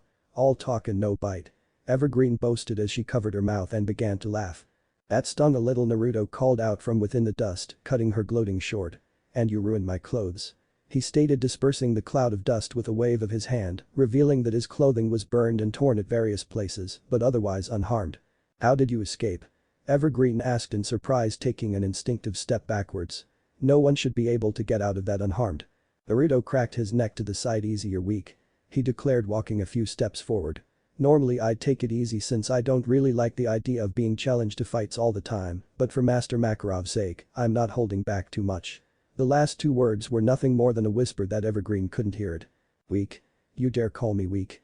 Evergreen screeched as she flew around using the wings on the back of her costume. I'll show you weak. She screamed as she spread more dust. Fairy machine gun. Leprechaun. The dust pressed together to form needles as Evergreen fired them in rapid succession at Naruto, who merely continued walking forward, ignoring the hail of needle pelting his body. Why isn't it working? Evergreen shrieked in terror as she increased the number of needles and their speed. Naruto idly noted that the needles were ripping his cloak off his body, but paid it no mind. Why? You ask? He questioned as he began to walk up the side of a building in order to get closer to the airborne Evergreen. Shocked, silent Evergreen unconsciously let up on her attack. It's because a fairy can never harm a demon. He declared, now at eye level with her. By now Naruto's cloak was nothing but rags that simply fell off his body, revealing the numerous scars his body had accumulated over the course of his ninja career. Evergreen was speechless as her attack ended due to her lack of concentration. Those scars, she whispered, part in horror and part in wonderment.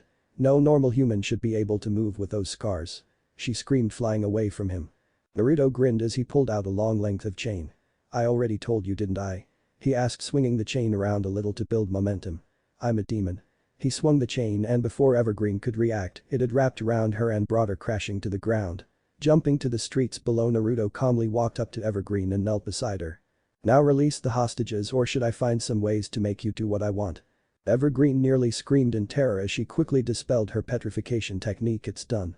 She screamed fearfully. Naruto nodded his head in approval before knocking her out. But girl. He muttered quietly as he continued walking around the town. Makarov snapped his head towards the sound of cracking stone with worried eyes, only to sigh in relief when the very thing he hoped for happened. Everyone, you're safe, I'm glad. He called out as the girls all looked around wondering what happened. Master? Urza questioned. What's going on? The girls all gathered around Natsu and Makarov, who quickly explained what was happening. It looks like only Naruto is left. He muttered, checking the runes. Bixlo just beat Gray, but Naruto beat Evergreen, freeing all of you. Lucy looked up at the runes with wide eyes. Naruto was that strong? She wondered out loud. Why was he pretending to be weak then? She asked, turning towards the master. Makarov shrugged his shoulders. Who knows? He replied, but either way, Levi-chan, we need you to alter the runes to let Natsu and Gajil out of the guild. Levi nodded her head and darted away to begin investigations. Looks like the new guy has some fight in him. Laxus announced, laughing uproariously, but he beat Evergreen, freeing my hostages, meaning I'm upping the stakes. He announced, voice cold as ice. If you don't beat me within 2 hours' time, the 200 lightning lacrima I've set up around the town will release all of their magical power at once, devastating Magnolia. Urza's eyes flared angrily as she looked up, seeing the glowing yellow orbs of lightning. Laxus. She growled. Iska quickly pulled out a rifle and took aim. We only need to destroy those lacrima, right? She asked as she fingered the trigger. Then just do it. She shouted as she pulled the trigger, sending out a condensed beam of magical energy at the lacrima, destroying it.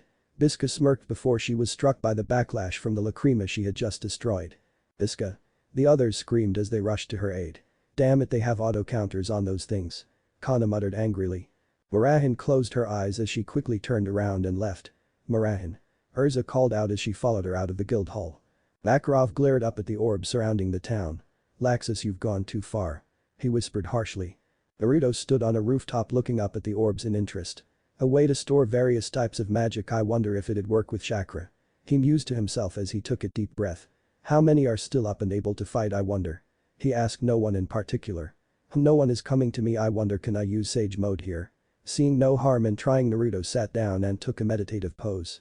All across the town of Magnolia, the conscious mages all turned their gazes towards the source of the strange aura of serenity that permeated the air. Whose magic is this?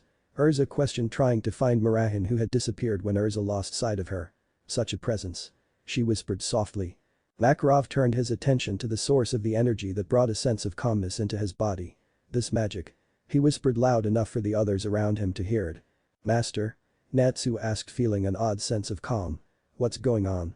Unbelievable, someone is harnessing the magic of the earth itself. Makarov explained, awed beyond all belief. Levi looked up from her work as Gajil woke up from his nap. Who is it? She questioned, looking at her master. Master? Makarov glanced at her. I think I know, but I need to make sure before I say. He evaded the question easily enough as Levi went back to work. Gajil grouchily made his way over to Makarov and Natsu. It's him, isn't it? He asked, cracking his neck. That sneaky whiskered punk, he muttered, grinning like a madman. Natsu pumped his fists into the air. Now I really want to fight him. He shouted, looking thrilled. It's so cool, he's so strong. Natsu cheered as Happy flew around. He added in. Marahan, in the middle of handing Fried a beatdown, glanced at the source as the soul of the demon she took over shivered within the confines of her consciousness. Beware the source. The demon advised solemnly, for none can withstand its wrath. With these words, the demon's consciousness faded as Marahan turned towards Fried, who was shivering. It's stupid, you know this fight, she began, catching his attention. Naruto breathed deeply as he searched for the energy that most resembled the instability of lightning. There is a lot more nature energy here than back home. He mused aloud. It feels wonderful to meditate here. He frowned internally. Those lacrima things are blocking my sensing ability. He muttered just as Urza hopped onto the roof by him. Urza. He muttered in greeting. So it was you, Naruto. She muttered, walking over to him. I thought you said you were weak. She stated as she looked around. Well, obviously. Naruto admitted as he continued to meditate. Master saw through me and told me not to hold back for the occasion. He explained before Urza could ask. Sighing, he cut off the gathering process and stood up, the orange pigments around his eyes catching Urza's attention. Naruto, your eyes. She gasped, causing Naruto to open his eyes to look at her. Urza almost stepped back in shock. Your eyes are yellow with a rectangular pupil. She questioned, confused about the turn of events leading to the situation. It's complicated. Naruto stated, uncaring. What I was doing allows me to sense others, but these stupid lacrima are blocking me from finding Laxus. Urza nodded as she shifted armors. Right now Natsu and Gajil are fighting Laxus at the chapel. She informed Naruto, who nodded in acceptance. It's our job to destroy these and protect the town, but they shock anyone who destroys them. Naruto sighed. No problem, leave it to me. He ordered, shaking his arms out. I'll need you to carry me back to the guild afterwards though, cause I'll be out like a light. Urza of course was against the idea. Don't be foolish, one of those things have enough to knock out a person on their own, you're talking about destroying 198 of them. Naruto nodded his head. I know, but we'll need you to fight just in case those two need help. He countered, I'd rather not deal with a lightning user since I might go too far. He explained, having bad memories with lightning. That said, he began to gather the nature chakra within him as he began forming signs with his hands. Urza was shocked as she watched the speed with which his hands formed symbols whose meanings eluded her. Aim, Naruto whispered quietly as he held the Tori sign. Suddenly a beam of light flew from Naruto's body into the air before separating into 198 smaller beams that struck each of the lacrima. Urza watched as all of the lacrima shattered with wide eyes. No way. She muttered, unable to believe what she had just seen. Jai. Snapping her head to the source, she had just enough time to cover her eyes as Naruto was struck with the equivalence of 198 counter-attacks. Naruto. Urza called out as she rushed to his side before he could fall. Hang in there, Naruto, come on. It was no use as Naruto had already lost consciousness. Slinging his body over her shoulder, Urza quickly carried him towards the guild. Master? She cried out, looking desperate. We need medical aid now. She cried. Catching the aged man's attention. Eyes widening in horror, Makarov quickly ordered the other girls still in the guild hall to set up a medical aid station as he lifted Naruto off of her shoulders and set him down on a bed using his giant magic. Urza, what happened? He asked as they quickly went about treating the burns covering Naruto's body. He destroyed all of the lacrima surrounding the town. Urza explained before gasping in surprise. What the she began as Makarov turned towards the unconscious blonde. His wounds, they're healing. He shouted, astonished. What is this? He whispered, mind racing as he tried to figure out how this was happening. Anyways, for now just let him rest. Makarov ordered as he ushered Urza out of the room as he closed the door behind them. We'll need to talk to him about that later. Makarov decided as Urza nodded her head. How is he? Biska asked, a few bandages around her own body from attacking the lacrima. He should be fine. Makarov stated, calming Biska and Levy down, both of whom had been worried when they saw Naruto come in. Any news on the fight? I lost is what happened. Everyone turned around and saw Laxus looking worse for wear as he crossed his arms and looked away from everybody else. Natsu and that Gajil guy beat me while working together. He explained before bowing his head. I'm sorry Gigi. He apologized sincerely as Makarov smiled. Makarov, tears of joy in his eyes, hugged his formerly estranged grandson. Laxus. He cried, causing Laxus to stiffen up in surprise. I'm so glad you didn't fall too far. The old man whispered into his grandson's ear. Eyes widening as tears threatened to fall, Laxus shakily asked, you mean I won't be expelled?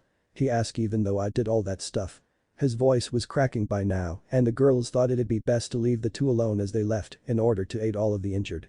On the night of the parade. Naruto stood next to Makarov as the members of Fairy Tail prepared all of their routines. Seems fun. Naruto mused, seeing Laxus working with the Rijinchu in order to build their own float. Why don't you two join them? Makarov suggested, seeing Gajil, all bandaged up from the fight, sitting nearby. Naruto calmly denied, my abilities aren't good for showing off like that. He admitted, I'm only good for taking people down. Gajil shook his head as well, nah, that's not me. He muttered as he stood you and walked over. Here. He stated, handing a piece of paper to Makarov. Thank you. Makarov muttered, pocketing the paper. You sure you two don't want to join? He asked again. Yeah.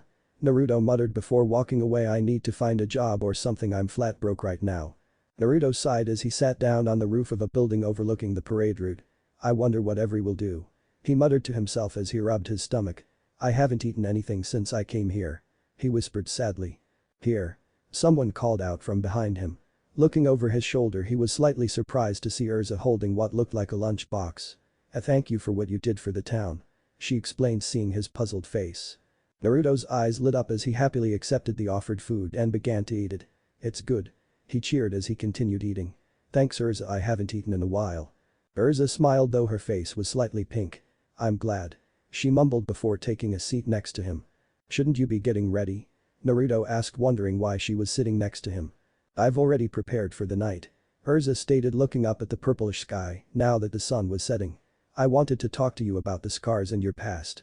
Naruto sighed as he looked away. You saw them then?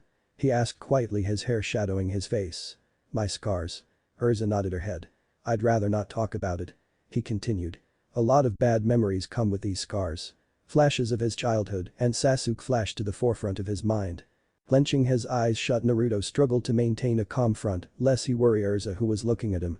Alright, I won't press you. She replied, looking away from him. I too have a past I'd rather not remember. She admitted. The two fell into a comfortable silence as they watched as evening turned into night. You should get going. Naruto informed Urza, who nodded her head and made her way back to the guild. A dark past, huh? He muttered under his breath as the parade began. Shaking such dark thoughts away, Naruto thoroughly enjoyed watching as the entire guild had fun putting on a show for their fellow townsmen. I guess now is a good time to check in with Gamakichi. Naruto muttered under his breath as he stood up and with one last look at the parade vanished. Naruto looked around before biting his thumb, drawing blood. Kuchius no jutsu. When the smoke cleared, Gamakichi waved his webbed hand. Yo Naruto, what's up? He asked with a smile. Naruto smiled as well. Hey, how is everyone holding up? He asked, hoping Hinata was doing okay. Is Hinata well? Gamakichi nodded his head. Yeah, everyone was glad to hear that you were still alive. He pulled out a package from within his jacket pocket. Here, they wanted you to have this. Handing the package to Naruto, Gamakichi looked around. There a festival or something going on? Naruto accepted the package with a grateful nod. Yeah, a parade featuring the local guild. He explained, anyways, tell Hinata I love her. The authorities here don't seem to understand cross-dimension travel, and I don't either. Gamakichi nodded his head sadly, the toads don't either. Naruto, I'm sorry. Naruto simply shook his head. Don't worry about it, Kichi, I just wish at the least that Hinata could be with me. Gamakichi nodded his head again. I should get going, see you around, Naruto. His piece said. Gamakichi disappeared in a cloud of smoke. Naruto stared at the spot his friend occupied. Yeah, see you around, Kichi. He mumbled before looking back towards the town of Magnolia and then down to the package in his hands. Slowly he opened it and smiled. Guys, he whispered, tears at his eyes. Inside were various accessories from each of his friends so that he could always remember them. A wolf-themed necklace from Kiba's family, a rose earring from Ino and hers, cherry blossom petal bandana from Sakura's parents, loose-fitting martial arts pants from Tenten, matching shirt from Lee and Niji, wristbands with Namikaze written on them from the Konohamaru Corps. Chainmail undershirt from Anko and Kurenai-sensei, lion-patterned cloth for my headband from Sai, teardrop earring from Shikamaru and Shino, those guys must have split the cost, Lee-themed belt from Chaoji's family, fingerless gloves with wind patterns from Kakashi-sensei and Yamato Taichu, combat boots from Bachan, and fox-patterned leg warmers from Gai-sensei. Those guys. Naruto trailed off as he donned each of the gifts. Looking into the box for the last one, he smiled as he pulled out Hinata's gift to him. "Hinata," he whispered, inspecting the vest she made for him. It was orange and had the same furred material Hinata's jacket from their time as Genin at the neck. It had 4 pockets on the front and 2 on the side. On the back was a message. "Hinata no Yusha." Naruto read aloud. Donning the vest opened and over the shirt Lee and Niji had given him, Naruto created a mirror and looked himself over. "Not bad if I do say so myself," he muttered. Slowly Naruto made his way back to the guild hall, where he would be staying a few more nights. "The lights are on," he noted as he pushed the doors open. "You guys haven't gone home yet?" he asked, seeing everyone laughing and drinking to their heart's content. Everyone paused as they saw Naruto's new wardrobe. "Naruto, where did you get all that new stuff?" Gray asked, raising an eyebrow. "I thought you were broke." Naruto smiled as he walked forward and sat at a table. "A messenger from my home managed to find me and delivered a package from all of my friends back home," he explained as he smiled and ordered a drink. "Hinata no Yusha." Lucy read off his back. "Who made that for you?" she asked, eyes sparkling, seeing a major topic for her book. "A very dear to my heart friend." Naruto answered her, taking a sip from his beer. "Very dear to me," he whispered. "And? Last time?" Naruto smiled as he walked forward and sat at a table. "A messenger from my home managed to find me and delivered a package from all of my friends back home," he explained as he smiled and ordered a drink. "Hinata no Yusha." Lucy read off his back. "Who made that for you?" she asked, eyes sparkling, seeing a major topic for her book. "A very dear to my heart friend." Naruto answered her, taking a sip from his beer. "Very dear to me," he whispered. "Reporters and destiny." Naruto sighed as he gazed into his empty wallet, its former contents all but useless in Earthland. "What am I going to do for money?" he wondered as the job board hadn't been updated yet. "Naruto, fight me." Natsu screamed as he charged towards the distracted blonde, his fists already enflamed. Naruto simply snapped outward with his fist and knocked Natsu away. The others in the guild blinked in surprise. "I still can't get used to that," Gray muttered, watching as Natsu sprang to his feet before charging towards Naruto again. "How did he get this strong?" Urza quietly watched as Natsu was swatted away as Naruto started pacing. "I'm not sure," she stated honestly, "but maybe we should ask Master to give Naruto a job since he has no money." Lucy walked up to Naruto and patted him on the shoulder. "I know how you feel," she stated as tears fell down her face. "Every month I worry about making rent." Naruto nodded his head as both blondes sighed in depression. "If only there was a job we could do," they muttered sadly as they looked hopefully at the board. "Jobs are currently being scanned through and will appear at the end of the day," the notice on the board stated, causing them both to sigh loudly. "Fight me?" Natsu screamed, jumping forward. Naruto calmly grabbed Natsu's vest and tossed him at the bar, sending the pink-haired boy crashing into the shelves, toppling them over, breaking the cups and bottles stored there. "Naruto, you're paying for that," Makarov stated, looking up from his newspaper. "I don't have any money," Naruto screamed angrily. "The damn board is broken." Many of the older members laughed at the blonde's misfortune as the younger one sighed tiredly. "Maybe I should go bounty hunting," Naruto muttered seriously. "I think there was a bounty board at the town hall," he wondered, starting to like the idea. "I could go out and take down some bad guys and reap the rewards." "Mages aren't allowed to do jobs outside of what is on the request boards," Murahin stated seriously, causing Naruto to face Vault. "Sorry, council rules." "What the hell?" he wondered tiredly. "What happens if you manage to catch a bounty while on a job?" "You get the bounty," Murahin answered happily. "Then why can't we go bounty hunting?" Naruto asked curiously. "That's what mercenaries do," she answered happily, causing Naruto to cry. "I should have become a merc," he moaned pitifully. "I'd be rolling in money. Oi, old man, when can I go on a job?" he shouted, turning towards the master of the guild. "When there's one on the board," Makarov answered unsympathetically as he downed a mug of beer. "It should be up tomorrow since I'm heading out to the regular meeting," he stated idly, causing Naruto to sink to the floor. "No way," Naruto whispered as Lucy patted him on the shoulder. Kana smiled softly, seeing the two cute. She stated out loud, doing some fortune telling for fun. "Huh?" she murmured, seeing her results for Lucy. "Hey Lucy, come here," she called out. "It looks like you'll be having a destined meeting today." She grinned like a fox, hugging Lucy, who was suddenly red in the face and a stuttering mess. "Kana? What the hell are you talking about?" she screamed, looking around to see if anyone had noticed. Naruto smiled. "Destined meeting, huh?" he wondered aloud, holding a hand on his chin. "Maybe you're meeting your future husband," he stated aloud, causing Lucy to blush as many of the older members began laughing. That's not funny. Lucy whined as she stamped her feet. Kana, do Naruto's fortune. She shouted, turning on the alcoholic brunette. Eh? Kana asked, suddenly put on the spot. Right now? She asked, looking around as everyone seemed suddenly interested. Oh, okay, she muttered unsurely. Kana quietly began her reading as Naruto walked over, quickly followed by Natsu, Gray, Happy and Urza. Alright, here we go, Kana whispered as she flipped the necessary cards over. This is, she whispered in shock. The friends, the lovers, the child. She whispered, covering her mouth.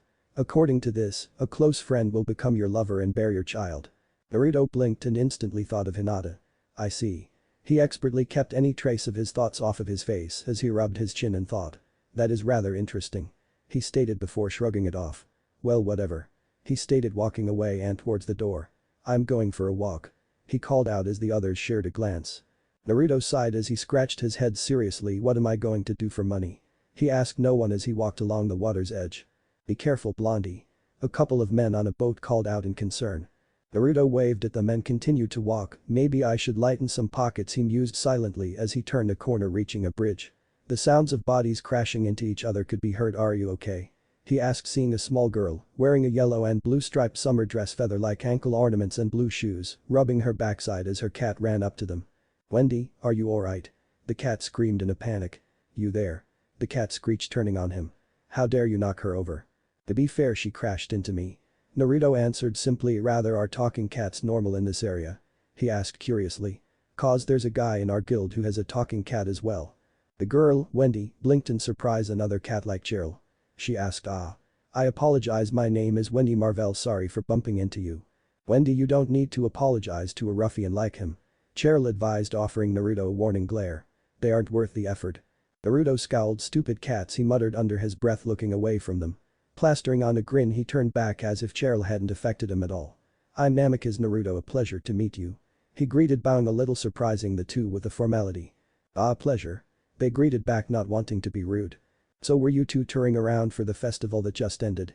Naruto asked as he gestured at the townsfolk cleaning up after the week-long festivities. I'll admit that was the most fun I've had for a while. Wendy nodded happily. Yeah. The mages at Fairy Tail really know how to make a parade fun to watch. She stated excitedly, causing a small smile to appear on Cheryl's face. They do, don't they? Naruto asked, having seen a part of the parade before going off to summon Gamakichi. Do you want to join Fairy Tail? He asked curiously, seeing that the girl was so excited as she talked about the parade. Oh no. Wendy denied with a light shake of the head. I'm already part of Kate's shelter, she stated, showing him her guild mark. I see, well that's fine. Naruto stated with a smile. Naruto? Lucy called out, running up to him. Catching up, she paused to catch her breath. There's a weekly sorcerer reporter at the guild. She shouted enthusiastically. Come on, someone mentioned you and he wants to meet you. Naruto blinked in surprise. Ah, he muttered as he was dragged off. Sorry, I have to go, Wendy. He called back while waving at the girl who waved back. He was a fairy tale mage, Wendy muttered, covering her chest with her hands. He was a nice person, don't you think so, Cheryl? She asked, turning towards the cat who scowled. He was nothing but a brute of a man who probably only thinks with a part of the lower anatomy. She stated dismissively as Wendy blushed. Cheryl. She admonished as the cat led her away. Naruto chuckled as he re-entered the guild hall. Alright, what's the ruckus? He asked lightly, looking around. Whoa. It's the new guy, so cool. A blonde-haired man with a camera around his neck screamed, appearing right in front of Naruto. Is he? Naruto asked, glancing at the others, pointing a finger at the overexcited man. The others nodded their heads in unison. The weekly sorcerer reporter, they stated with deadpan expressions. Right, Naruto muttered, turning back to him. What's your name? The man asked, holding up a notepad and pen, getting into Naruto's face. Naruto. What's your birthday? October 10th. Where are you from? That way. Naruto pointed in a random direction. Magic. The man's eyes were sparkling as Naruto became more and more of a mystery to him. I can do a few things. Naruto replied softly, holding up a bowl of pure energy that seemed to be rotating in multiple directions at once at a high velocity. So cool. The man shouted, grinning insanely. Relationships? None. Naruto answered softly, closing his eyes so that none could see the lie he just told. Alright. Picture time. The man shouted once he finished writing down his notes. Naruto sighed as he decided to just walk away and headed towards the bar and ordered a drink. Nice shot. The man screamed, taking a picture of Naruto with his hand up when he had ordered the drink. When is he leaving? Naruto asked through gritted teeth as Murahan giggled. Sighing, he accepted the drink and stared into it for a while before taking a deep gulp, grunting in annoyance when the sound of a camera clicking was heard. "I'm going to hurt him," Naruto muttered, seriously staring at Murahin. "I wouldn't do that if I were you," she stated, pouring him another mug. "Our reputation is bad enough. One more injury wouldn't hurt, would it?" he asked, leaning forward. "It might." Murahin countered, leaning forward as well in order to continue the whispered conversation. Murahin, the demon and the new guy are getting lovey-dovey." The reporter screamed in shock, quickly taking a picture in which the two were fairly close together. "No, you idiot, that's not it," Naruto screamed as the reporter started leaving. "Wait till everyone sees this," the man continued, heedless as Naruto gave chase. "Wait, I said, that's not what's going on," Naruto shouted desperately as the man just disappeared into the crowd. "How the hell?" Naruto muttered, looking around. "Shit," he swore, kicking a stone aside. Murahin laughed nervously as Naruto slumped back down at the counter. "I take it you weren't able to stop him?" she asked, already knowing the answer. "No," Naruto muttered tiredly, "sorry to get you involved in this, Mira-chan." "Oh, don't worry, I'm Fairy Tail's cover girl anyways," she stated in a matter-of-fact voice. "Another story about me won't bother me at all." The next day. Murahin held a copy of the weekly Sorcerer with a white-knuckle grip. She began, her face betraying nothing of her own thoughts. "What scandalous things they say this time," she stated as an aura of death began to surround her. "Maybe I should hurt them?" she questioned as the guild slowly backed away from her. Natsu glanced at Lucy, who had brought in the copies. "What did it say anyways?" he asked softly, scared of Murahin's wrath. Lucy shivered, something about Murahin possibly eloping with Naruto, I think, she muttered back, just as fearful as Natsu. "I haven't seen Murahin this pissed in ever," Gray muttered as they all backed themselves into a corner. "What does that thing say anyways?" Naruto, the center of it all, merely clutched his copy tightly. "Really now," he muttered, surprisingly calm. "Who should I beat down first?" he asked lightly, causing the entire guild to fall to the ground. "He isn't calm at all," they screamed as their eyes popped out and their teeth turned jagged. Ana slowly lifted a copy. "New member, Namek is Naruto, the secret father of Murahin's unborn child." She read the heading. "A." The guild screamed as they all grabbed a copy and read the article. "Juvia wonders how reporter gets story so wrong," Juvia muttered, staring at the paper. Urza clutched the magazine with shaking hands as she slowly turned her attention onto Murahin. "Mira, I didn't know," she muttered, shocked. "When is it due?" Naruto palmed his face. "Urza," he muttered tiredly. "It's all a lie," he stated, waving it off as Urza turned sharply on him with a pointed stare. "Even if we did do something, it takes about a week before any signs of pregnancy show up. I've been here less than that if I recall," he pointed out. "Well, it has been a week," Mikao pointed out, seeing as the Harvest Festival, a week-long event, was over. "It's possible." "Are you trying to make me seem like a bad person?" Naruto asked, seriously staring at the older man with a blank expression. Murahin slowly held up a hand which took on a more demonic form. "Mikao-san," she asked darkly as energy began to build up in her palm. "I meant nothing of the sort," the purple-haired fire mage shouted desperately, waving his arms in front of himself in defense. "I swear it. I'm going to kill him," Naruto stated, simply throwing the copy into a trash bin. "No one will have to know, he simply had a fatal accident," he muttered, walking towards the door. Gray grabbed a hold of Naruto and held him back with the help of Elfman. "Naruto, get a hold of yourself," he shouted as they struggled to restrain Naruto, who was subconsciously using chakra to enhance his own body. "As a man, I can't let you do this," Elfman shouted, using his takeover magic to transform his arms into that of the Black Bull as he tried to restrain Naruto. "Maybe I should help Naruto," Murahin muttered, beginning to walk towards the guild entrance. "Boy, Mira," Urza scolded as she grabbed a hold of Murahin's wrist. "As a legal guild, we can't do that," she stated forcefully. Mira pouted as she reluctantly allowed Urza to guide her back behind the bar counter. "Fine," she whined, still upset by the article. "That reporter is definitely going to suffer though," she stated darkly, saying, "I'm pregnant." The nerve. Naruto eventually managed to calm down as he took a seat and scowled. "Is that magazine always this inaccurate?" he asked, holding the magazine up as if it were something disgusting. "Not really," Lucy muttered dejectedly, since it was her favorite magazine. "They're usually really accurate." Naruto raised an eyebrow. "Right, like I'll believe that after seeing this," he muttered, more to himself than anyone else as he tossed the magazine into the trash. And last time.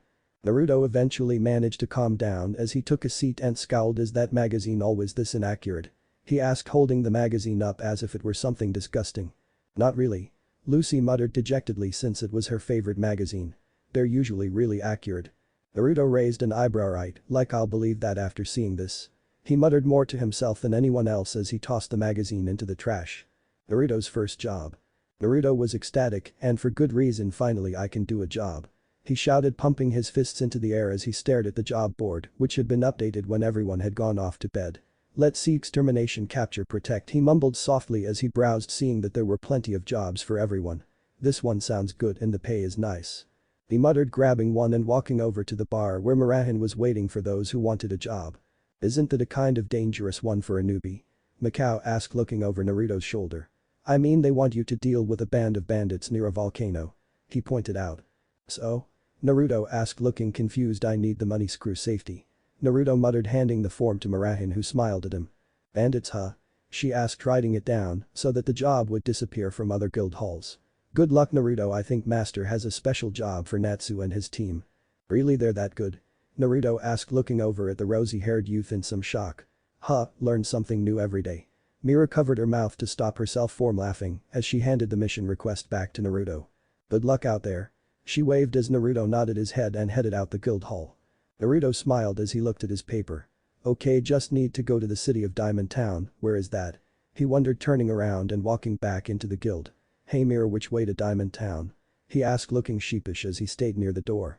There was a general round of laughter at Naruto's expense, eliciting a blush from his face. It's about 100 kilometers south of here. Murahin replied once she had her laughter under control. Just follow the train track south and you'll get there eventually. Alright, thanks. Naruto shouted, heading out once more. Okay, so south, better find the station first. He muttered, walking off in where he assumed the train station was. Okay, here we are. Excuse me. Naruto called out, catching an employee's attention. South, is that way right? He asked, pointing to his right. Ah yes, it is, the man answered with a smile as Naruto nodded in thanks and walked off in the direction indicated. Wait, wouldn't you like to take the train instead? The man called out, seeing Naruto walking away. No money. Naruto replied back with a shrug of his shoulders. Naruto whistled a happy tune as he made his way south. Got a job, got a job, got a job. He sang softly to himself, completely ignoring the odd looks he was receiving from others as he passed them by. Gonna get some money. Naruto was so happy, in fact, that he didn't notice the person in front of him before he walked right into them. Oh sorry. He mumbled, rubbing his nose. Watch where you're going, you fucking bastard. My god, I think you broke my arm. The man screamed, clutching his arm over dramatically. How are you going to pay me back for this injury, huh? The man screamed as two other men joined him. I could kill you so you don't have to worry about it. Naruto offered pleasantly, already annoyed by the man's blathering. Besides, I don't have any money, so extorting from me isn't really useful, is it? He questioned as the three men gulped nervously. Then you gotta pay us back some other way, punk. One of the other men shouted, trying to a tough. Cause Aniki might be crippled cause of you. Naruto grinned as he cracked his knuckles. Oh, whatever do you mean? He asked, stepping closer, causing the trio to step backwards. I haven't crippled anyone, but that can be remedied, should I? It worked like a charm as the three men turned tail and ran. Ah geez, even here they have mafia. Naruto muttered, continuing on his way. Wait, am I out of Magnolia yet? Naruto asked, looking around since he hadn't been paying attention. He muttered, looking around. Excuse me? He called out, seeing someone. Where am I? He asked, seeing them turn to face him. Oh, this is Copper Town, the woman responded happily as she stopped what she was doing to speak with Naruto. Where you headed, stranger? I'm in town, miss. Naruto replied with a smile on his face. Am I going in the right direction? The woman smiled and pointed further down the road. Just follow this road, dear, it'll lead you right to it. She pointed out. But be careful though, there has been an increase in bandit activity in the woods and around the volcano in the area. As far as I know, they're different groups. Thanks, miss, I'll keep that in mind. Naruto bowed in thanks and walked off in the direction he was pointed in. As Naruto entered the forest, the sudden sense of being watched started to nag at him. Alright, come out and play, little man. Naruto muttered, looking around as he stopped in the middle of the road. Look what we got, boys, new meat. The apparent leader called out, walking into the open. We gonna fuck you up. The man was rather large, wearing nothing but skins from animals long since dead and skinned. What, no threats of give me your money? Haji's not very good bandits, are you? Naruto asked jokingly as he looked around, noticing a good 12 men surrounding him. Only 12 of you? He asked, sounding disappointed. How insulting. That's it, fucking kill the bitch. The leader shouted angrily as the men started rushing Naruto, screaming their lungs off as they brandished their rusty swords and flimsy spears. Naruto sighed and simply vanished from their view. How about you all go to sleep? He asked before all of the bandits fell to the floor, unconscious. Too easy. He muttered, tying the group up and hefting them onto his shoulder. Let's hope the mountain ones prove a better challenge. He mumbled softly to himself as he continued along the path to Diamond Town. This must be it. Naruto muttered, seeing a large sign made out of diamonds. "Hey guard, where do I put these bandits?" He called out, seeing an armed guard at the gate. The guard raised an eyebrow before gesturing to a jailhouse. "Right there, mage," he stated before looking forward again. "The warden will give you the reward money for them." Naruto nodded his head in thanks and dragged them towards the mentioned jailhouse. Walking into the rather small jail, Naruto looked around in interest. "Hello?" he asked, looking around for someone to hand off the bandits to. The sounds of someone walking in alerted him to another presence as he turned to face the newcomer. "Are you the warden?" "I am," the man said, gruffly sizing Naruto up. "You got something for me?" he finally asked, seeing the bandits tied up behind the blonde youth. "Yeah, the bandits that were pestering the travelers around the woods." Naruto nodded and handed them off to the warden. "I'm here to deal with the ones in the mountain though," Naruto stated, looking around. "I need to meet with the mayor first though, can you point me in the right direction?" The warden casually pointed to a large mansion near the center of town. "That there is the mayor's house if you're looking for him," he stated, shoving Naruto out the door. "Now get lost, I have to deal with these hooligans." Naruto patted himself down with a grumble, grouchy old man. He muttered, walking towards the mansion at an easy pace. "Alright then, let's get this mission started," Naruto muttered, hitting a buzzer on the gate alerting the mansion to his arrival. "Who is it?" an irate sounding voice shouted over the intercom. "I'm busy.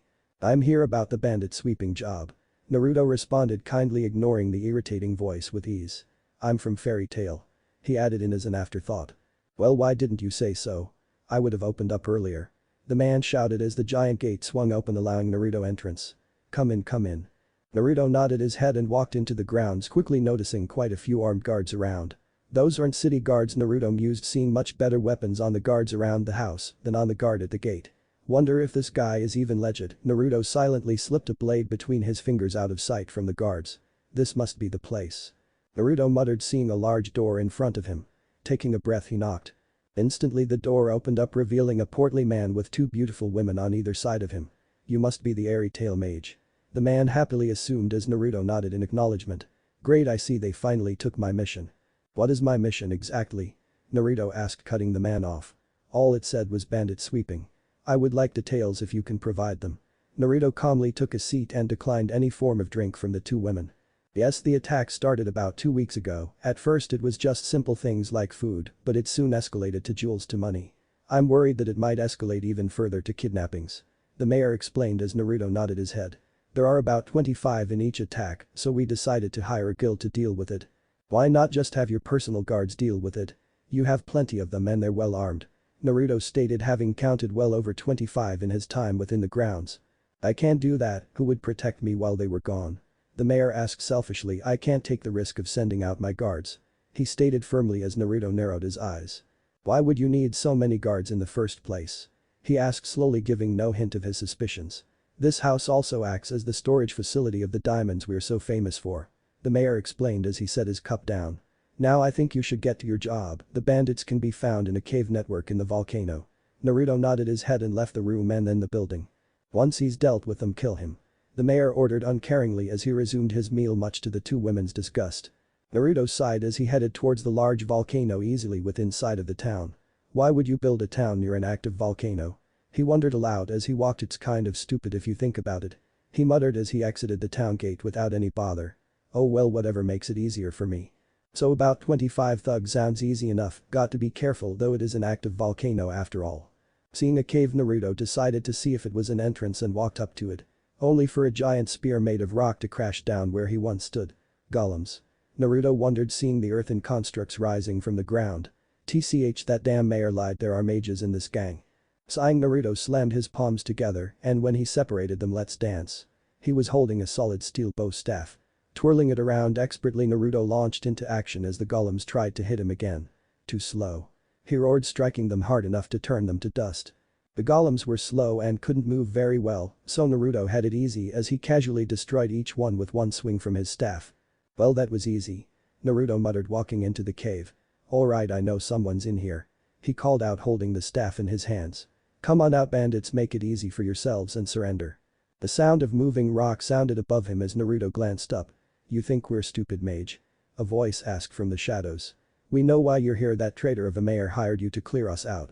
"So he was in cahoots with you guys?" Naruto mused, sensing the presence, nodding its head. "I'll deal with him after I get my money. Now come down here and face me like a man." "Nah, I rather stay out of sight," The man replied as the walls started closing in on Naruto. After all, wouldn't want to get caught in my own trap, you know. Naruto calmly looked around. That would make sense.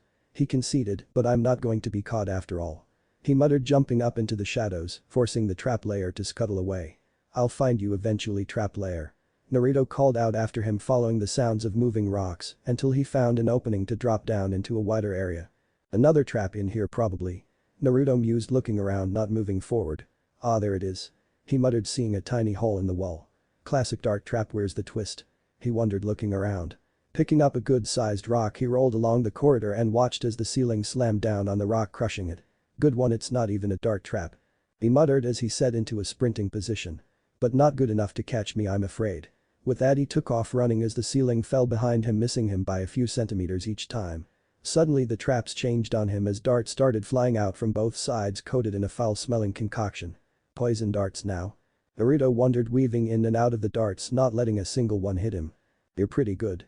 The voice called out once more as Naruto cleared the hallway. None have ever made it this far past my traps. Laughing could be heard as Naruto looked around the circular room he was in. But now to let the volcano do its work. The voice stated as the floor dropped away into a magma stream. Naruto simply stuck to the trapdoor with his feet. Yeah, no. Naruto stated, crossing his arms. Are you done? He asked as the voice screeched. How are you still alive? It screamed in a mixture of irritation and terror. Because Naruto began slowly trying to find the source of the noise. Locking on, he used the shunshin to appear behind high assailant. I'm the hero. He shouted, knocking the trap setter from his perch and onto the ground. Now face me like a man. Naruto roared, storing away his bow staff. Acid shot. The man screamed, shooting out globs of acid at Naruto, who quickly dodged them. I'll melt your bones. Too slow. Naruto shouted, kicking the man in the face, knocking him backwards. TCH, don't even have to use my magic. He muttered, staring at the trap setter. Are you done already? He asked, walking up to the downed mage. Hardly. The man shouted, lunging at Naruto with a poison knife. Now die. Naruto jerked to the side to dodge and grabbed the man's wrist and twisted. AHHH. The man screamed in pain as he dropped the weapon. You boss, his scathing remarks were cut off as Naruto hit him in the back of the neck, rendering him unconscious. Naruto created a clone and had him take the man out of the volcano as Naruto located a hidden door and continued inwards. Unlike the beginning, there were no traps set up as Naruto simply walked all the way to the next chamber. Pausing outside, Naruto tried to sense who was inside the room. About 20 of them. He wondered as he pulled out his staff once more. Here's hoping to, idiotic henchman.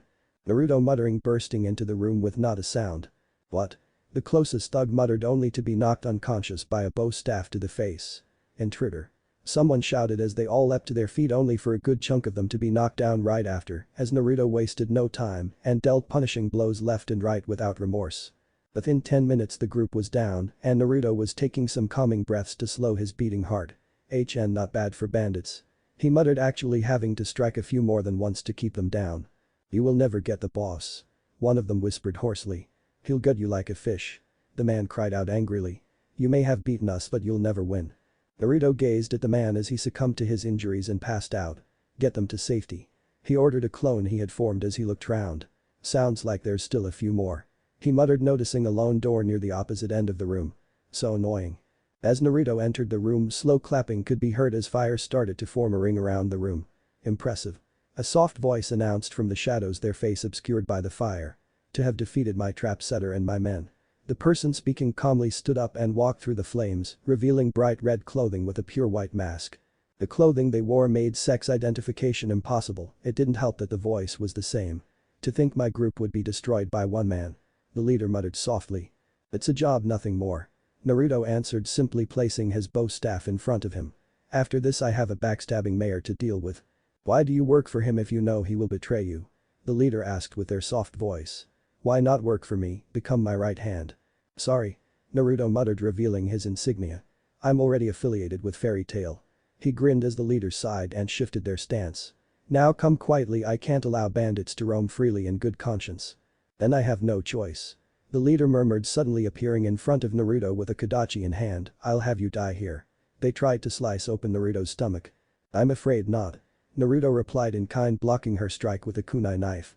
I'm afraid I'm used to ninja tactics. He informed the assailant, easily pushing them back with his greater strength. My turn. Naruto whispered, pushing the leader back and taking a swipe at their face. Dodging the strike, the leader vanished in a burst of speed, forming after images in a circle around Naruto. "Shadow step," they murmured as Naruto looked around in interest. "I'll cut you down and reform the Vulcan Bandit gang," they informed him as the circle got closer. Naruto grinned. "Sorry, I'll have to pass on that," he stated, lashing out with a wide sweep of his bow staff, having switched back in an instant, forcing the leader to hop away. "I'm afraid those tactics won't work on me," he reiterated. "After all, I use them all the time." He suddenly vanished before reappearing around the leader. "What?" the leader hissed, startled as they began looking around nervously. "How did you copy my magic?" they shouted angrily and more than a little scared. "I've been using these types of skills since I was 6. Naruto announced with a laugh. "I was raised as a ninja," he shouted, appearing in front of them and planting a fist in the leader's gut. "Ah!" the leader coughed as the mask fell away, while the leader slumped to the ground holding their stomach. "Let's get a good look at your face," Naruto muttered, tilting their head back. "A girl?" he wondered, seeing the obviously feminine face. "Oh no, Adam's apple, yeah, a girl." Naruto scratched his head with his free hand, using the other to keep the girl pinned. "Well, what do you know? You filthy pig. Get your hands off me," she shouted, trying to claw at his arm to no avail. "I'd rather die than be at your mercy," she bellowed as she struggled. Naruto glanced down at her with a blank expression. "Oh no, I'm not going to do anything to you now. Stop biting my arm, it won't work." Pulling her arms towards him, he pulled out magic blocking handcuffs and cuffed her wrists together. "Okay, get up, lady, you have a jail cell with your name written all over it." Suddenly the ground shook erratically, causing Naruto to stumble and the still unnamed woman to fall against him. "What?" he muttered once he was able to stand. "The volcano is erupting," the girl shouted in alarm. "We need to get to the safe room," she urged, gesturing towards a sealed-up room nearby. "It's how we survived all the eruptions before." Naruto considered it for all of 1 second as a piece of magma shot up in front of him. "Right, you're coming with," he stated, grabbing her and placing her on his shoulders like a sack of rice. "That one, right?" he asked, running to a giant red door. "That's the one," she shouted in return as the place started shaking violently. Yanking the door open, Naruto tossed her in before getting in himself and sealing the door shut. "Uncuff me, I still need to activate the heat-resistant spell." Naruto didn't even consider it a lie as he ripped off the handcuffs. The girl quickly cast a spell and the entire room lit up in a luminescent blue. "Okay, we're safe now, right?" Naruto asked, slumping against the wall, huffing tiredly. "Who the hell hides in an active volcano?" he muttered in annoyance now that he was stuck in a closed room with an enemy. "That never bothered us before," she answered defensively, "and plus the annoying guards never chased us in here." She continued, sitting down on the bed. "So the mayor hired you to stop us?" she asked after a moment of silence. "Yeah, though your trap setter called him a traitor," Naruto muttered, looking around, keeping an eye on the bandits' leader at the same time. "Because he is. He used to be one of us," she answered quickly. "But then he sold us out one night and became part of that town. Now he wants to erase his past." She seemed bitter about it as Naruto sighed.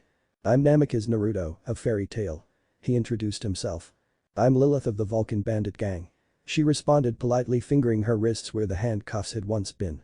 "Why's a fairy tale mage helping a cockroach like that idiot mayor?" "Job," Naruto answered honestly. "I don't think he'll pay me," he added in after a pause. "Then don't do the man a favor, he's trying to silence us," Lilith argued, leaning towards Naruto in her anger. "He betrayed his gang, he's worse than trash." Naruto nodded his head as the rumblings of the volcano continued to vibrate through the walls. "So how long are we stuck here?" he asked, looking around. "If possible, I'd rather not stay in here longer than I have to." Lilith smirked at him. "Oh, roughly a week," she answered smugly. "We have to wait for all the aftershocks to end and for the magma to cool a bit before heading out," she explained as Naruto's head slumped in depression. "A week?" he asked weakly. "What the hell am I supposed to do for a week?" he screamed, pulling his hair out. "I'll go crazy with nothing to do for a week," he cried out in desperation as the rumblings continued, heedless of his anguished cries. Lilith giggled as she patted her bed. "It's not that bad," she stated with a smile on her face. "We have motion lacrima and plenty of food to last us the week." She showed him some crystalline jewels, and as she activated one, a moving image appeared on it with sounds and everything. The image showed a great battle taking place on an open field with warriors on both sides trying to strike each other down. "Wow," Naruto mumbled, surprised by the uses of the lacrima crystal. "That's pretty neat. So what do you have?" he asked, moving to sit next to Lilith as she pulled out a box labeled motion lacrima. He had no mind that he was sitting next to a former enemy whatsoever. "Some historical dramas, some comedies, some horror, some romance, some," she trailed off as her face took on an odd red tinge before she quickly stuffed the crystal she was holding back into the box. "One of my men must have been playing a prank on me," she muttered to cover her actions. Naruto's sweat dropped but let the matter drop as she hastily activated one of the comedies and set it up so they could watch. "So what's this one called?" he asked as the opening credits began. "Alika and her island of bananas." Lilith answered, checking the label, causing Naruto to choke on air. "What?" she asked, concerned. "Do you even know what that implies?" Naruto asked, coughing into his hand as the actual movie began. "No," she muttered before turning to the screen. "Oh my god, what the hell?" she screamed as a busty red head showed up in the image being fucked by 3 guys. She turned to Naruto in horror. "Why is this in my comedy section?" she screamed, trying to turn it off to no avail as her frayed nerves prevented her from properly turning off the crystal. Naruto simply created a sign and held it up for her. It read, causing Lilith to clutch her head and moan in distress. "Yup, it does," Naruto muttered, nodding his head as he put the sign away. Lilith groaned, having finally managed to shut off the crystal via destruction. "I can't believe that happened," she muttered, sounding disturbed. "Alright, this time or sure nothing like that," she muttered before pulling out another one. "This one should be fine. It's called Lara and the Golden Rod. I don't remember it being part of my collection, but it should be okay." Naruto bit his lip to prevent himself from commenting as the other meaning made itself known to him. "Okay, this time for sure," Lilith reassured herself for the 5th time as the movie started. The movie started out fine as a rather pretty raven-haired girl made her way through the jungle. "Oh, seems pretty good," Naruto muttered, crossing his legs. Suddenly the girl was caught in a net and surrounded by a tribe of men. "Okay, never mind, I see where this is going," Naruto muttered, closing his eyes as Lilith glanced at him curiously. "Oh my god, what the fuck?" she screamed when the men began raping the poor girl. Hastily Lilith crushed the crystal, halting the image it was producing. "Maybe movies aren't good after all," she muttered, looking through her stash. "A flashpoint?" she asked, holding it up. "What do you think, Naruto?" Naruto crossed his arms in an X formation. "Think I know where that could go to," he answered, "probably about flashers or something. I'll take a quick peek to make sure." Lilith decided, putting in some magic in order to activate the crystal. Suddenly a pair of boobs appeared in front of her. Crushing it, she sighed. "Movies aren't good," she muttered, putting the box away. "Just what were my men doing behind my back?" she wondered as she sat next to Naruto and began swinging her legs back and forth out of boredom. "Well, if movies are out, there isn't much to do in here," she admitted as she began to fan herself. "Oh dear, the heat's rising due to the eruption," she muttered, tugging at her clothing which was beginning to cling to her. Naruto quickly pulled off his clothing and stored them away, leaving him in nothing but shorts. "I don't like heat much," he muttered as sweat began dripping down his body. Lilith watched entranced as liquid slid down Naruto's body, sculpted from his lifestyle. "Lilith?" Naruto asked, snapping her out of her trance. "What?" she asked, looking away, blushing. "Is there something you need?" "Why were you staring at me?" he asked bluntly. "Don't tell me you've fallen for my dashing good looks." He flipped his hair back, causing her to laugh. "Oh, shut up, you Fabio wannabe," she barked out in between laughter as she rolled around on her bed. "Oh, shut up, I had girlfriend," Naruto barked out in embarrassment. The statement caused Lilith to stop her rolling around as she sat up in surprise. "Really?" she asked, to which Naruto nodded. "To who? When? How long ago?" she asked, rapid fire getting in his face. "I just can't picture someone as young as you attached to anyone like that." Naruto showed her a picture of him and Hinata at the park where he had placed a hand around her waist as he used the other one to hold the camera.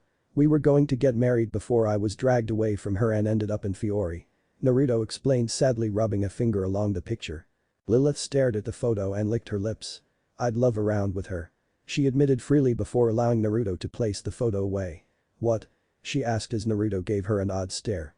"I like both," she stated proudly while placing a hand on her hip, the other on her chest.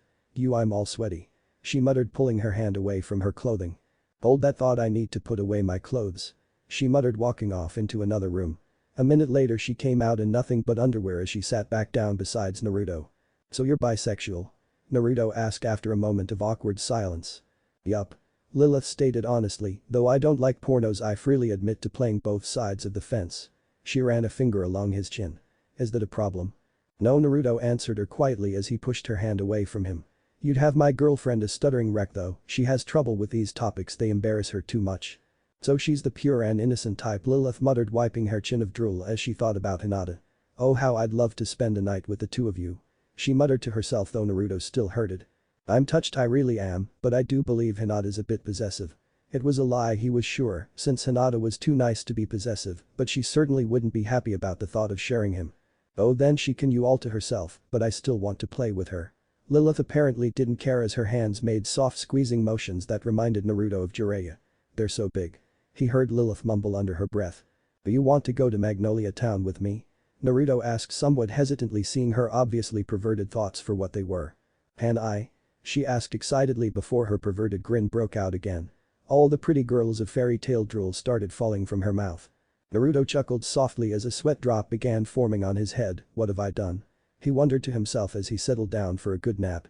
The week went by rather quickly to both occupants' surprise as they managed to find the movies that weren't porn amongst the stash and had a few good laughs with some of the comedies. "Okay, finally time to go back," he mumbled, stretching as he poked the still sleeping Lilith in the butt. "Come on, time to put on the act, Lilith," he stated as they had rehearsed lines for an explanation as to why she was with him. "Right." Lilith agreed, putting on bland colored traveling clothing as Naruto donned what he had been wearing when he first arrived. "I'm a traveler who had been captured by the gang and you rescued me. Well, the leader of the gang escaped during the eruption." "Good." Naruto nodded his head in approval as they made their way out of the volcano. "Let's go see if this douchebag will actually pay me my money," he muttered as they continued walking. Reaching the town, Naruto was surprised to see the mayor waiting for him in front of the town. "Mayor," he greeted as Lilith nodded her head in respect. "I've finished the job, the bandits are brought in, but their leader managed to escape during the eruption, however I have saved an innocent who was there as well." The mayor nodded his head. "I really must thank you for ridding me of those intolerable bandits," he began with a smile. "Now I only have one loose end to deal with." The mayor snapped his fingers as his guards all surrounded the two and moved in to attack. "Kill them." Naruto sighed as he seemed to disappear. "Where did he go?" one of the hired swords screamed, looking around. "Who cares, kill the girl first," another screamed back. "How about none of that happens?" Naruto asked, reappearing behind them. "What?" the mayor asked shakily as his men all fell to the ground unconscious. "Now then, what should we do with you?" he asked as the mayor fell to his knees. "I'm sorry," he screamed in terror. "Turn yourself into the royal guard and release the women you hold in servitude," Naruto ordered as he clutched the man's shirt. "And pay me my money."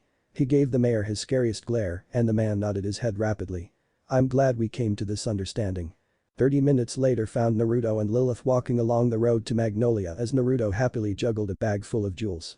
"Oh, it feels wonderful having money in my hands again," he stated, causing Lilith to giggle. "First I'll buy dinner, then I'll buy some clothes I can change into, and then a house." "How much did you earn for the job?" Lilith asked curiously. "Let's see, 85,000 jewels," Naruto stated happily. Lilith staggered a bit in shock. "That's all?" she screamed in shock. "That's pocket change. On average, dinner at a restaurant costs 30,000 each and a house costs 1 million easy. Hell, all you can afford is dinner for the two of us and a pair of pants that'll last for a week." Naruto stared at her in surprise before clutching the bag and screaming. "Seriously, my gang was only worth 85,000 to that pissy ass mayor?" she asked, insulted. "A group of 10 bandits is worth 100,000 on average. 10,000 a person. And last time?" Lilith staggered a bit in shock. "That's all?" she screamed in shock. "That's pocket change. On average, dinner at a restaurant costs 30,000 each and a house costs 1 million easy. Hell, all you can afford is dinner for the two of us and a pair of pants that'll last for a week." Naruto stared at her in surprise before clutching the bag and screaming. "Seriously, my gang was only worth 85,000 to that pissy ass mayor?" she asked, insulted. "A group of 10 bandits is worth 100,000 on average. 10,000 a person. Returners. Now Lilith, please remember your promise," Naruto pleaded as they neared the town of Magnolia. "What was it again?" he asked to make sure she remembered. Lilith rolled her eyes. "Don't reveal that I used to be a bandit, don't steal anything, live an honest life as a guild member, and don't molest you in public." "Actually, your promise was not to molest anyone at all," Naruto corrected, causing Lilith to click her tongue in annoyance. "He noticed," she muttered, looking off to the side, causing a sweat drop to form on Naruto's head. "You were planning to do something perverted, weren't you?" Naruto screamed as his eyes nearly popped out of their sockets. "No, of course not," Lilith denied, shaking her head rapidly back and forth. "Whatever gave you that idea?" she asked, looking away from Naruto. "I don't know that lady in Copper Town. Those two sisters on the road here. Just now with the waitress at our last restaurant." Naruto listed off, causing Lilith to frown darkly. "There was also that time you slipped into the shower with me, or that time when you crawled into my bed, or even the time when I caught you peeking on my bath." Lilith rubbed her head tiredly before holding up a hand to stop his ranting. I get it," she muttered with a sigh. "I promise I won't do anything like that." She looked away. "In front of you," she mumbled softly. "I heard that," Naruto shouted as he walked away. Lilith gave him an odd stare but hurried after him when he didn't stop walking. "Huh, something seems different," he muttered, noticing large walls along the roads in the town. Some sort of emergency drill? He asked as the sound of a ringing bell sounded throughout the area. The townspeople are getting exited. Lilith noted as excited whisperings reached their ears. Whatever it is, it's nothing bad. Seems that way, better get to the guild anyways though. Naruto stated as they continued on their way. Hey, doesn't it seem like they're guiding someone to the guild? He asked, noting that all of the unblocked streets led to the guild. Initiating the guildert shift, everyone please get to your stations. The public announcement system rang out as everyone began running around. Naruto's eye twitched as he watched the whole thing. They divided the entire town, he mumbled in disbelief. Just who is this guy? Guilderts? Lilith asked curiously. If I recall correctly, isn't he Fairy Tail's strongest mage? She asked, looking at Naruto for clarification. Hell if I know, I joined last month. He muttered, rubbing his head tiredly. In any case, let's get to the guild. He suggested as they continued walking. Is that it? Lilith asked, pointing out the famed guild house. Yeah, looks like the man of the hour is there as well. Naruto nodded his head as he picked up the pace lest the man leave without giving him a chance to greet him. Come on, don't think he'll stay for long. He urged Lilith, who, though confused, picked up the pace as well. Upon arriving, the first thing they heard was the shout of Guilderts, fight me. Naruto palmed his face. DHT would be Natsu. He muttered, opening the doors. The first thing they saw was an older man, most likely Guilderts, knocking Natsu into the ceiling with a friendly wave of his hand. Well, now I wasn't expecting that. Naruto mused as Lilith openly gaped. Naruto, you're back. Lucy shouted, seeing her fellow blonde. What took you so long? She asked as Guilderts turned around curiously. I got trapped in an erupting volcano with this girl here. He pushed Lilith in front of him. She was a hostage mage of the bandit group I was sent after. A pleasure to meet you all. Lilith bowed her head in greeting. Naruto told me I might be able to join the guild. Makarov smiled. Of course you can. He cheered, raising a mug of beer. I trust Naruto's judgment. The master laughed uproariously as the others of the guild smiled. So are you a new member?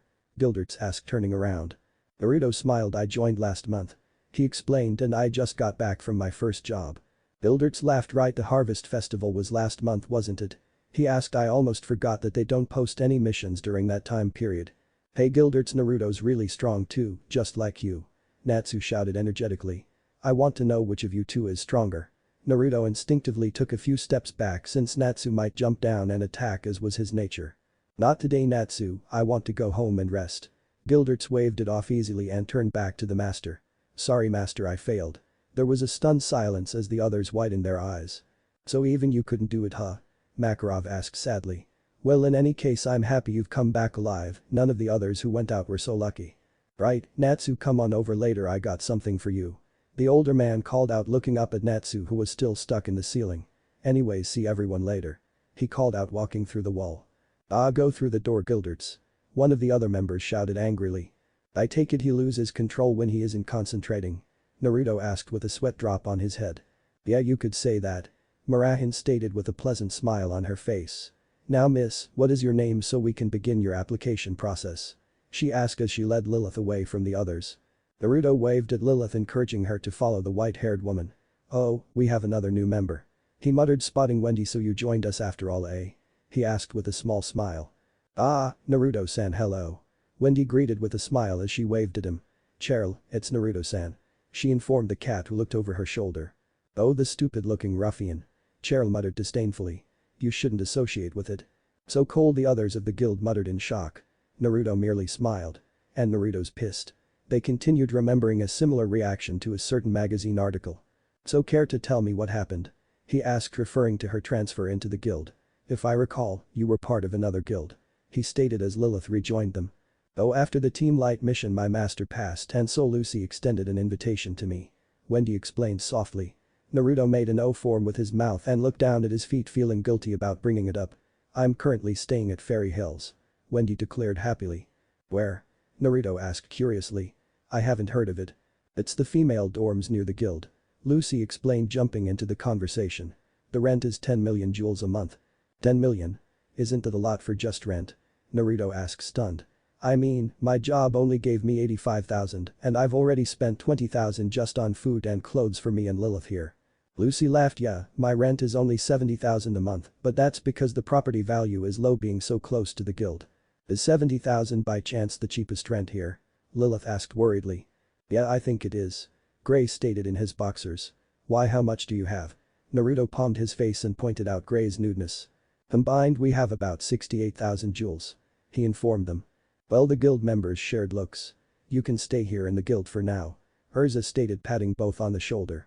It must be hard for both of you, she muttered sympathetically. Don't worry, we'll get you plenty of jobs in order to make rent. Oh, thank you, Lilith shouted, hugging Urza, taking the chance to rub her head against the armored girl's breasts. Thank you, Urza. Shama. Shama? The others asked, staring at the odd scene as Urza tried, without success, to pry the girl off. Oi, Naruto Grey muttered, turning to their newest blonde who was shaking his head. Lilith, your promise?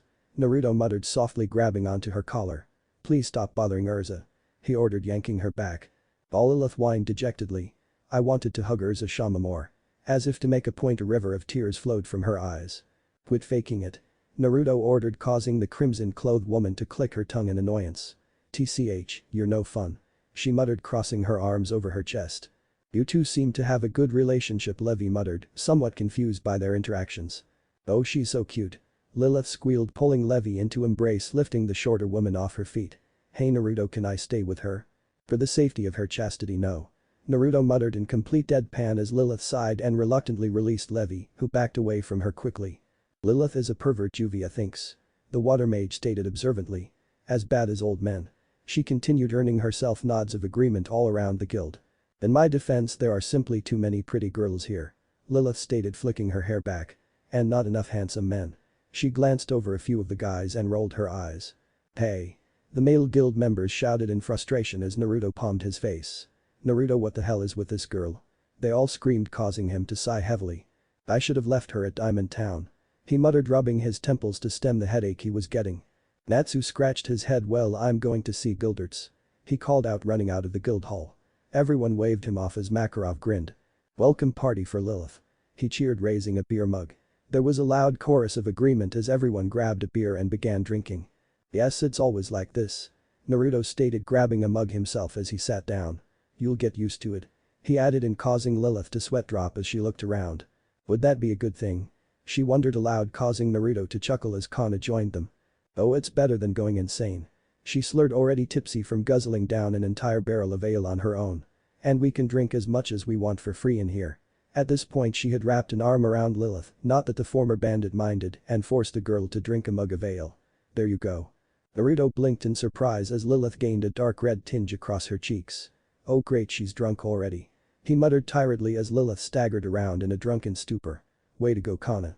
No problem, Kana called out with a drunken grin on her face. Everyone needs to try to beer here at least once. Try it, not chug it, Naruto mumbled to himself as he moved to grab Lilith before she could get into any trouble. Come on, let's get you to bed, he muttered, supporting her weight over his shoulder. Out of my way, drunk coming through, he shouted as he dragged Lilith to one of the guild bedrooms for such occasions when a member drinks too much. Naduwer is here? Lilith asked in a drunken slur.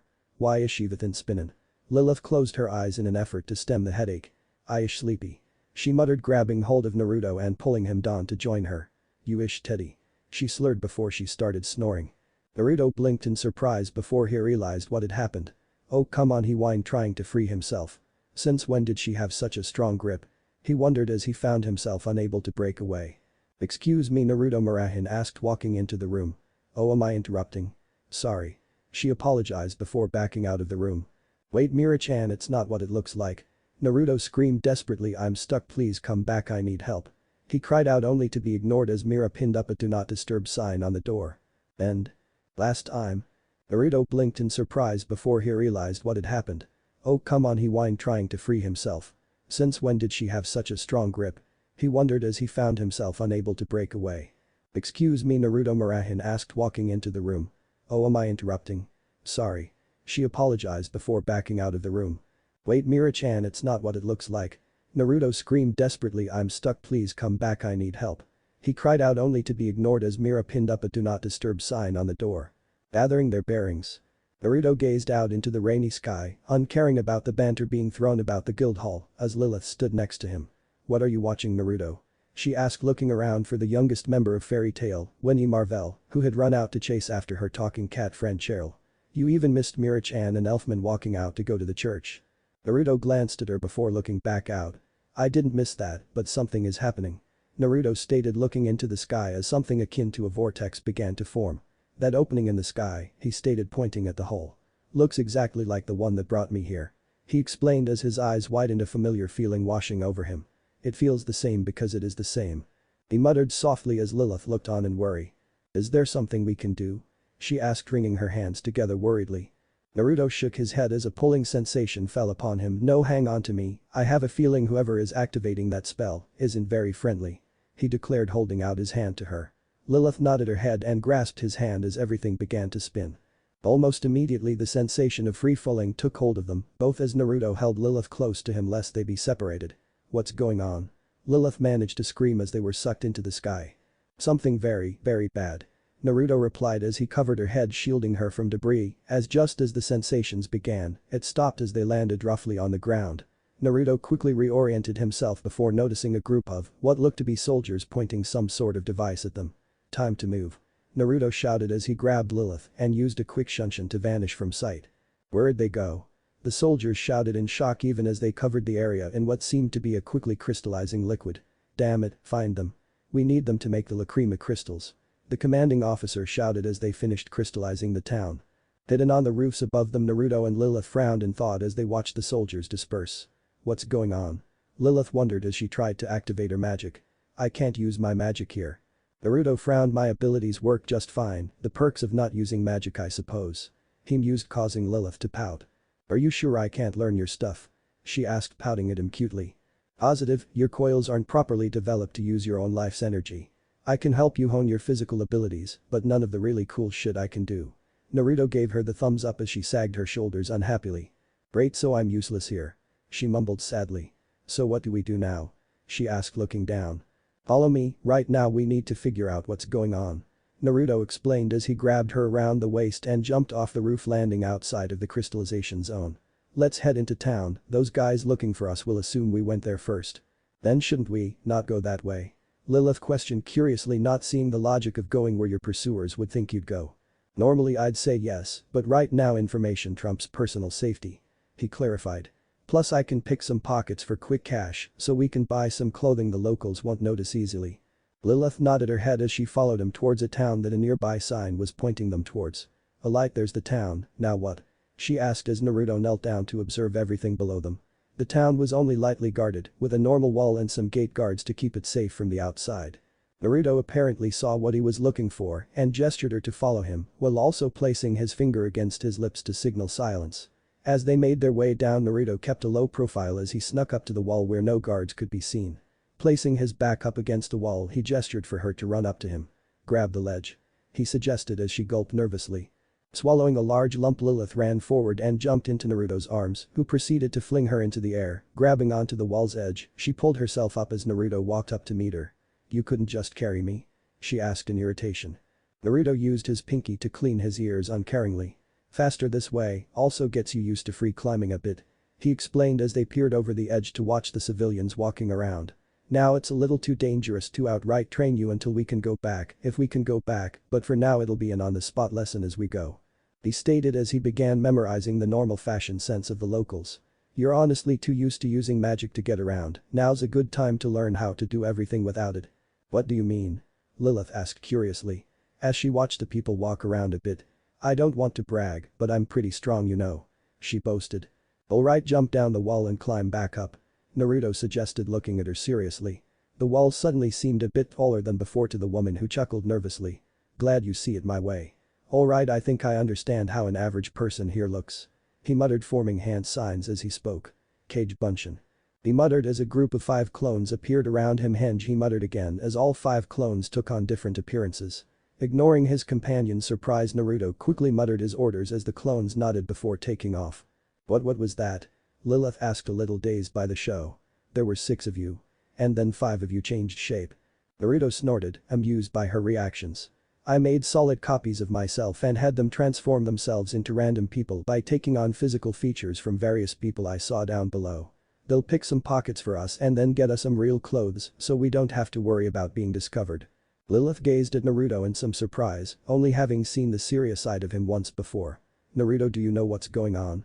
She asked as a pair of clones appeared before them carrying a few bags of clothing. And that was fast, Lilith added in with a sweat drop, seeing the bags meant for her. Frowning, she picked out a pair of blue jeans and a simple white t-shirt before shedding her current outfit. Couldn't they pick out better clothing?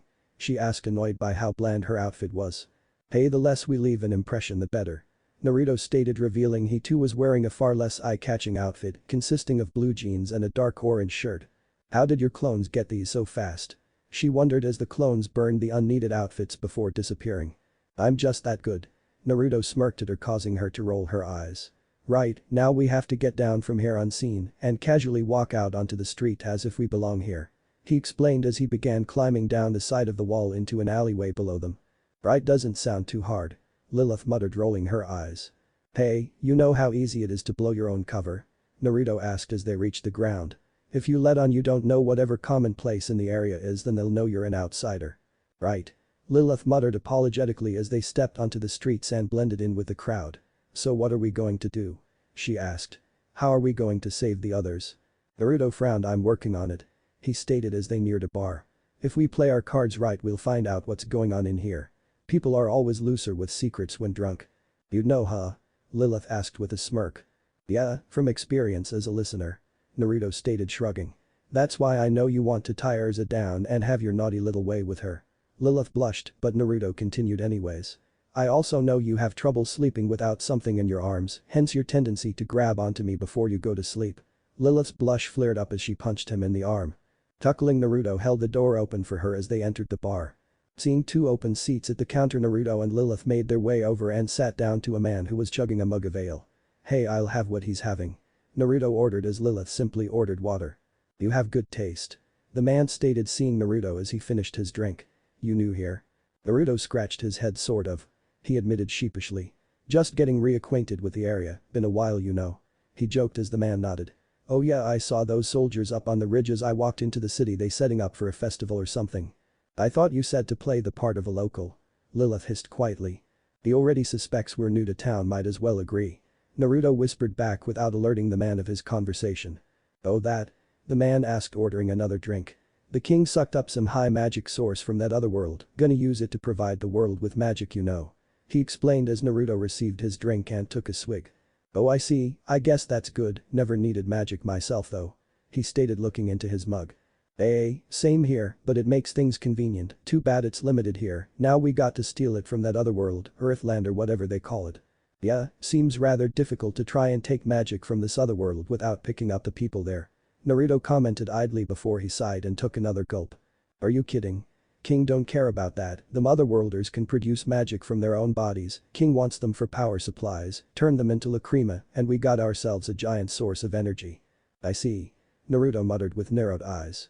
What happens to those guys that get sucked up? I mean, the king really can't condone just killing them, right?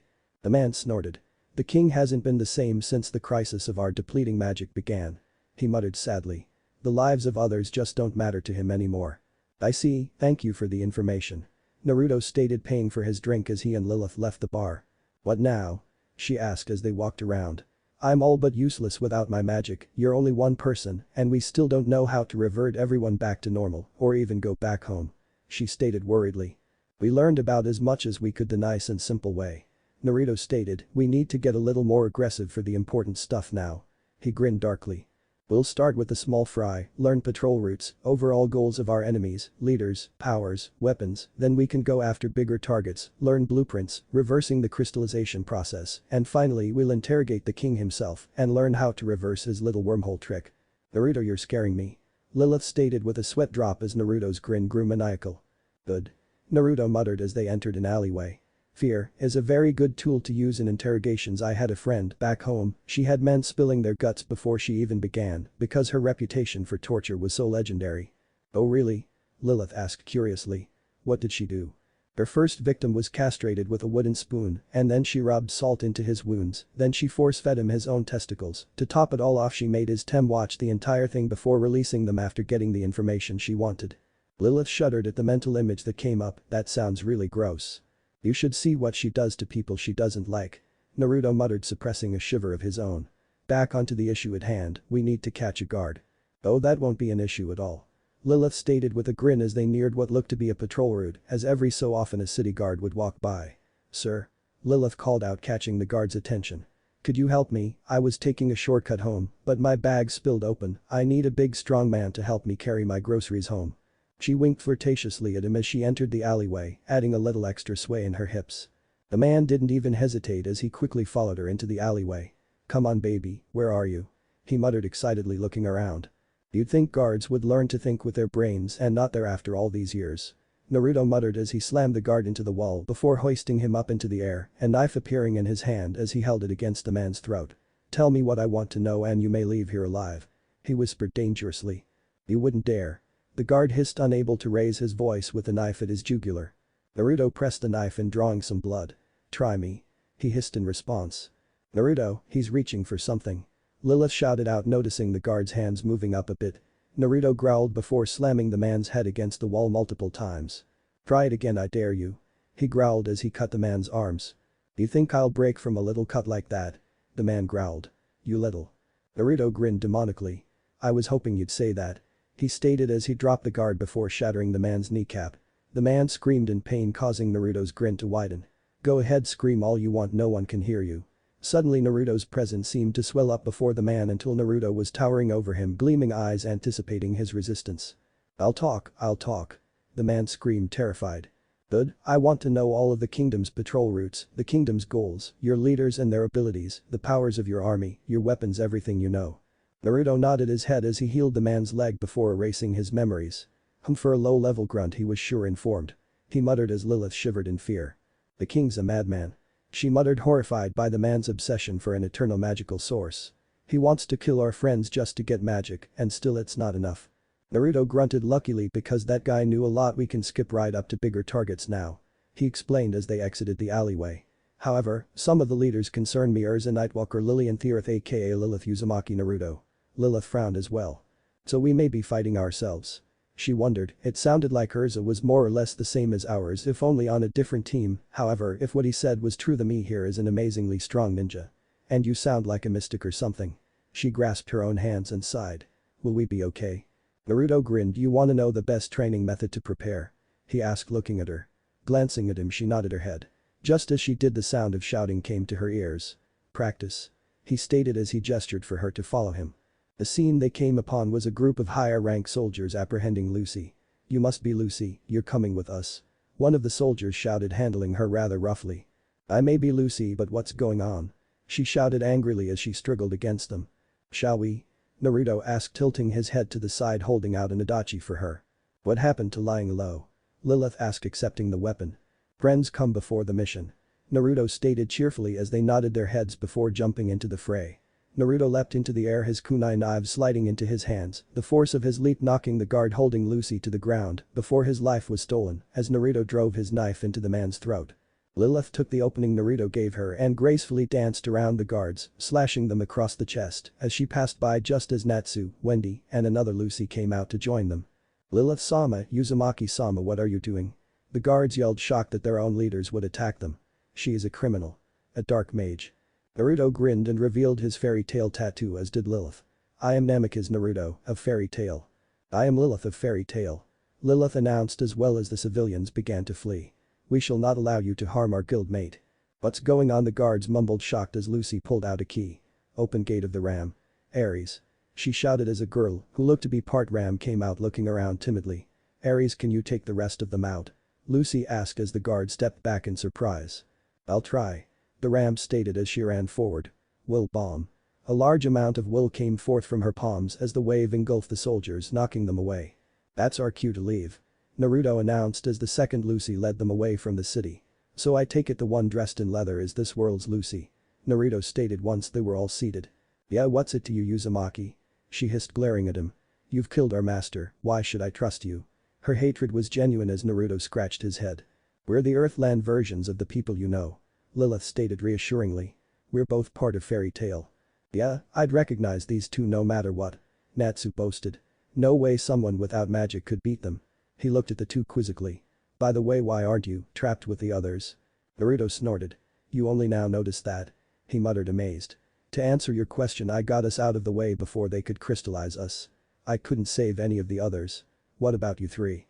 Gerald sighed. "Natsu and Wendy are fine because of their Dragon Slayer magic, however they can't use magic right now," she explained, looking snobbish as always. Lucy smiled. "When the guild was sucked up, Horologium appeared and kept me safe in a separate time. After he let me out saying that we were safe, Mistgun appeared before me and explained the circumstances and flew me to this world. Why can only you use magic? Happy wondered before he looked at the two others. Can you two use magic? He wondered, tapping his head. I can't. Lilith stated, shrugging. I never used magic in the first place. Naruto explained as well as he folded his arms. But my abilities do work. He added in before they could complain. Your abilities aren't magic? Natsu questioned curiously. Nope, I use chakra.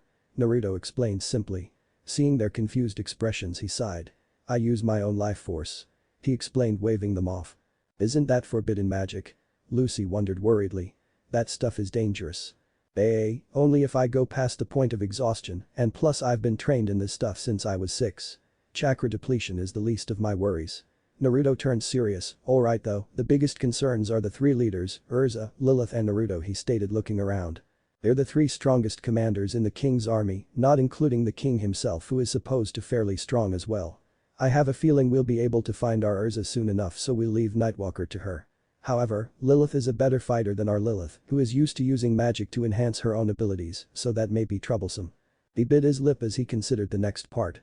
I'll deal with their Naruto. The guy sounds like some of the people I've had to kill back home, god complex, and powers to back it up. The only thing he really lacks is clout in order to control people. Can you do it? Ito, Lucy asked hopefully.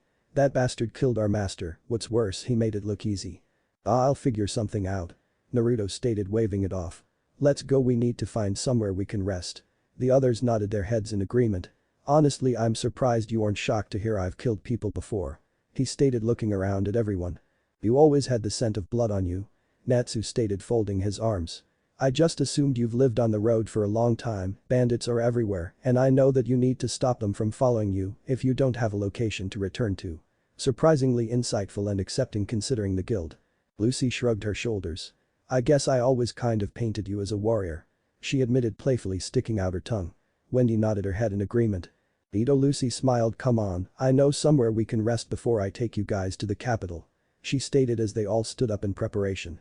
What if Naruto pretends to be weak? Fairy tale, and thanks for watching my video till the end. If you enjoy this content, then do consider subscribing to my channel and leave a like if you guys need the next part. Comment down, and thanks for watching the video and see you guys in the next video.